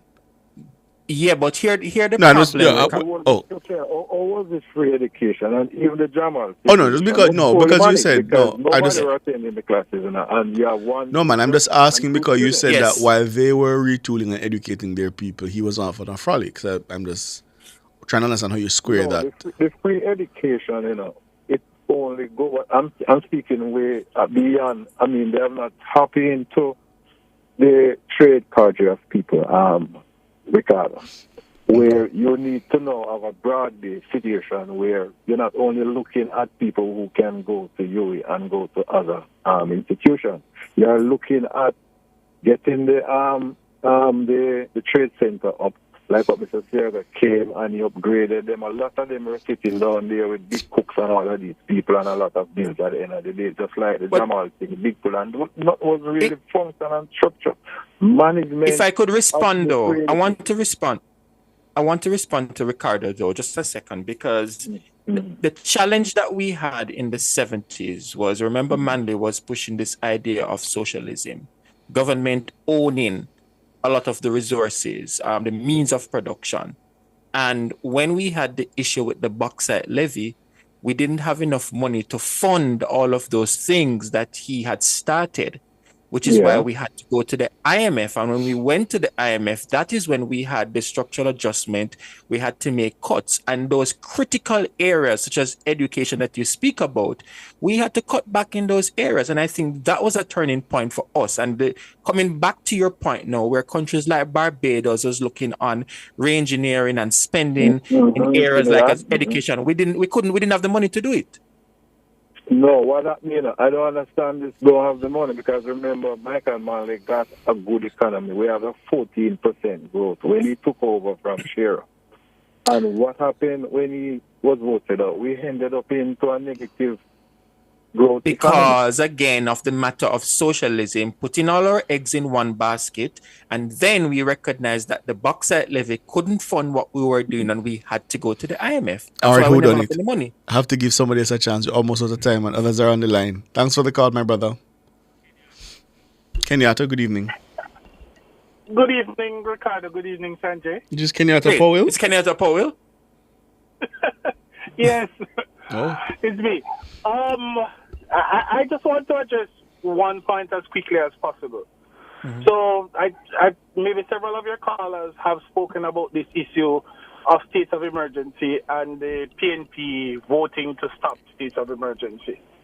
And I think allowing some of those comments to go without properly challenging them on a factual basis is probably doing your listeners a disservice. And I'll tell you why. We had a case that was decided in 2020, the Everton Douglas case. And if you go and you read the case, one of the men was held without charge for 461 days. Now follow me why that number is extremely important. A state of emergency can only be enacted by the Governor General, by decree of the Governor General, for 14 days. In order for it to continue beyond 14 days, it has to be extended by affirmative vote, special majority vote in both houses of parliament, right? So that if a man is held without charge for 461 days before he is freed by Justice Morrison in the Supreme Court, it means that the opposition at the time gave the government several extensions. So a state of emergency can only be extended for 3 months at a time. So that what you had happening was the government being given several extensions of these states of emergencies, all while the opposition was complaining that in their estimation they thought the practice was constitutionally dubious. And we have now 3 separate cases decided by our courts telling us that the practice is constitutionally dubious. So it's a little odd for some of your callers to be calling in and saying, oh, the government wanted to do states of emergency and the opposition played politics and didn't allow them to do it. It's simply not true. The opposition allowed the government several extensions of states of emergencies before reaching a point where they decided that their actions must meet the rhetoric they were putting out. Because it became untenable after a while for the opposition to keep saying, we think this thing is unconstitutional, while continuing to join with the government to do it. That is all I wanted to say. Before you go, Kenyatta. Yes. When was the first vote by the opposition against the measure? I believe the first vote happened maybe near the end of 2018 or 2019. Against the measure? Against the measure. The first one to not pass happened, I think, about sometime in 2019. And do you recall why that happened? For the same reason that the opposition had been saying that they were reluctantly granting the extension. Was it the opposition? Was it the opposition broadly, or was it a particular senator?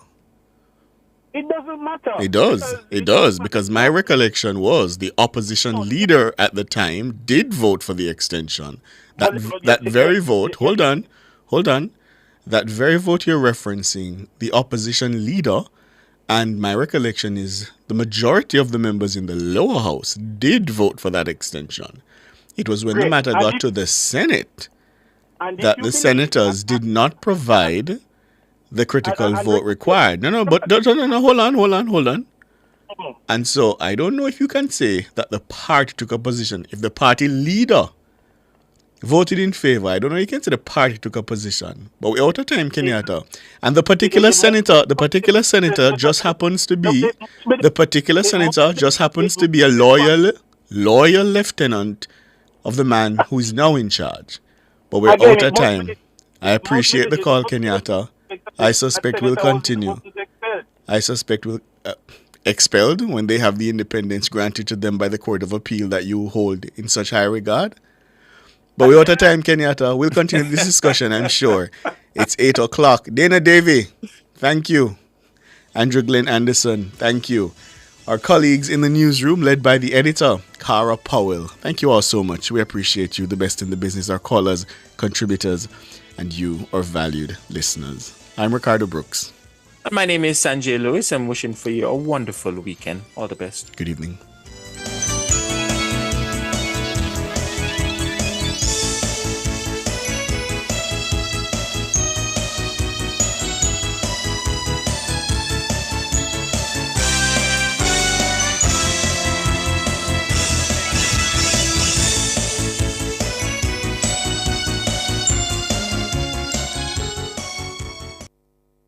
Exciting news! The Design Studio Nationwide 90 FM just got a whole lot bigger. Join us this and every Saturday now from 1 to 3 p.m. for an exclusive show that elevates your home, mind, and soul. Discover the latest interior design trends to create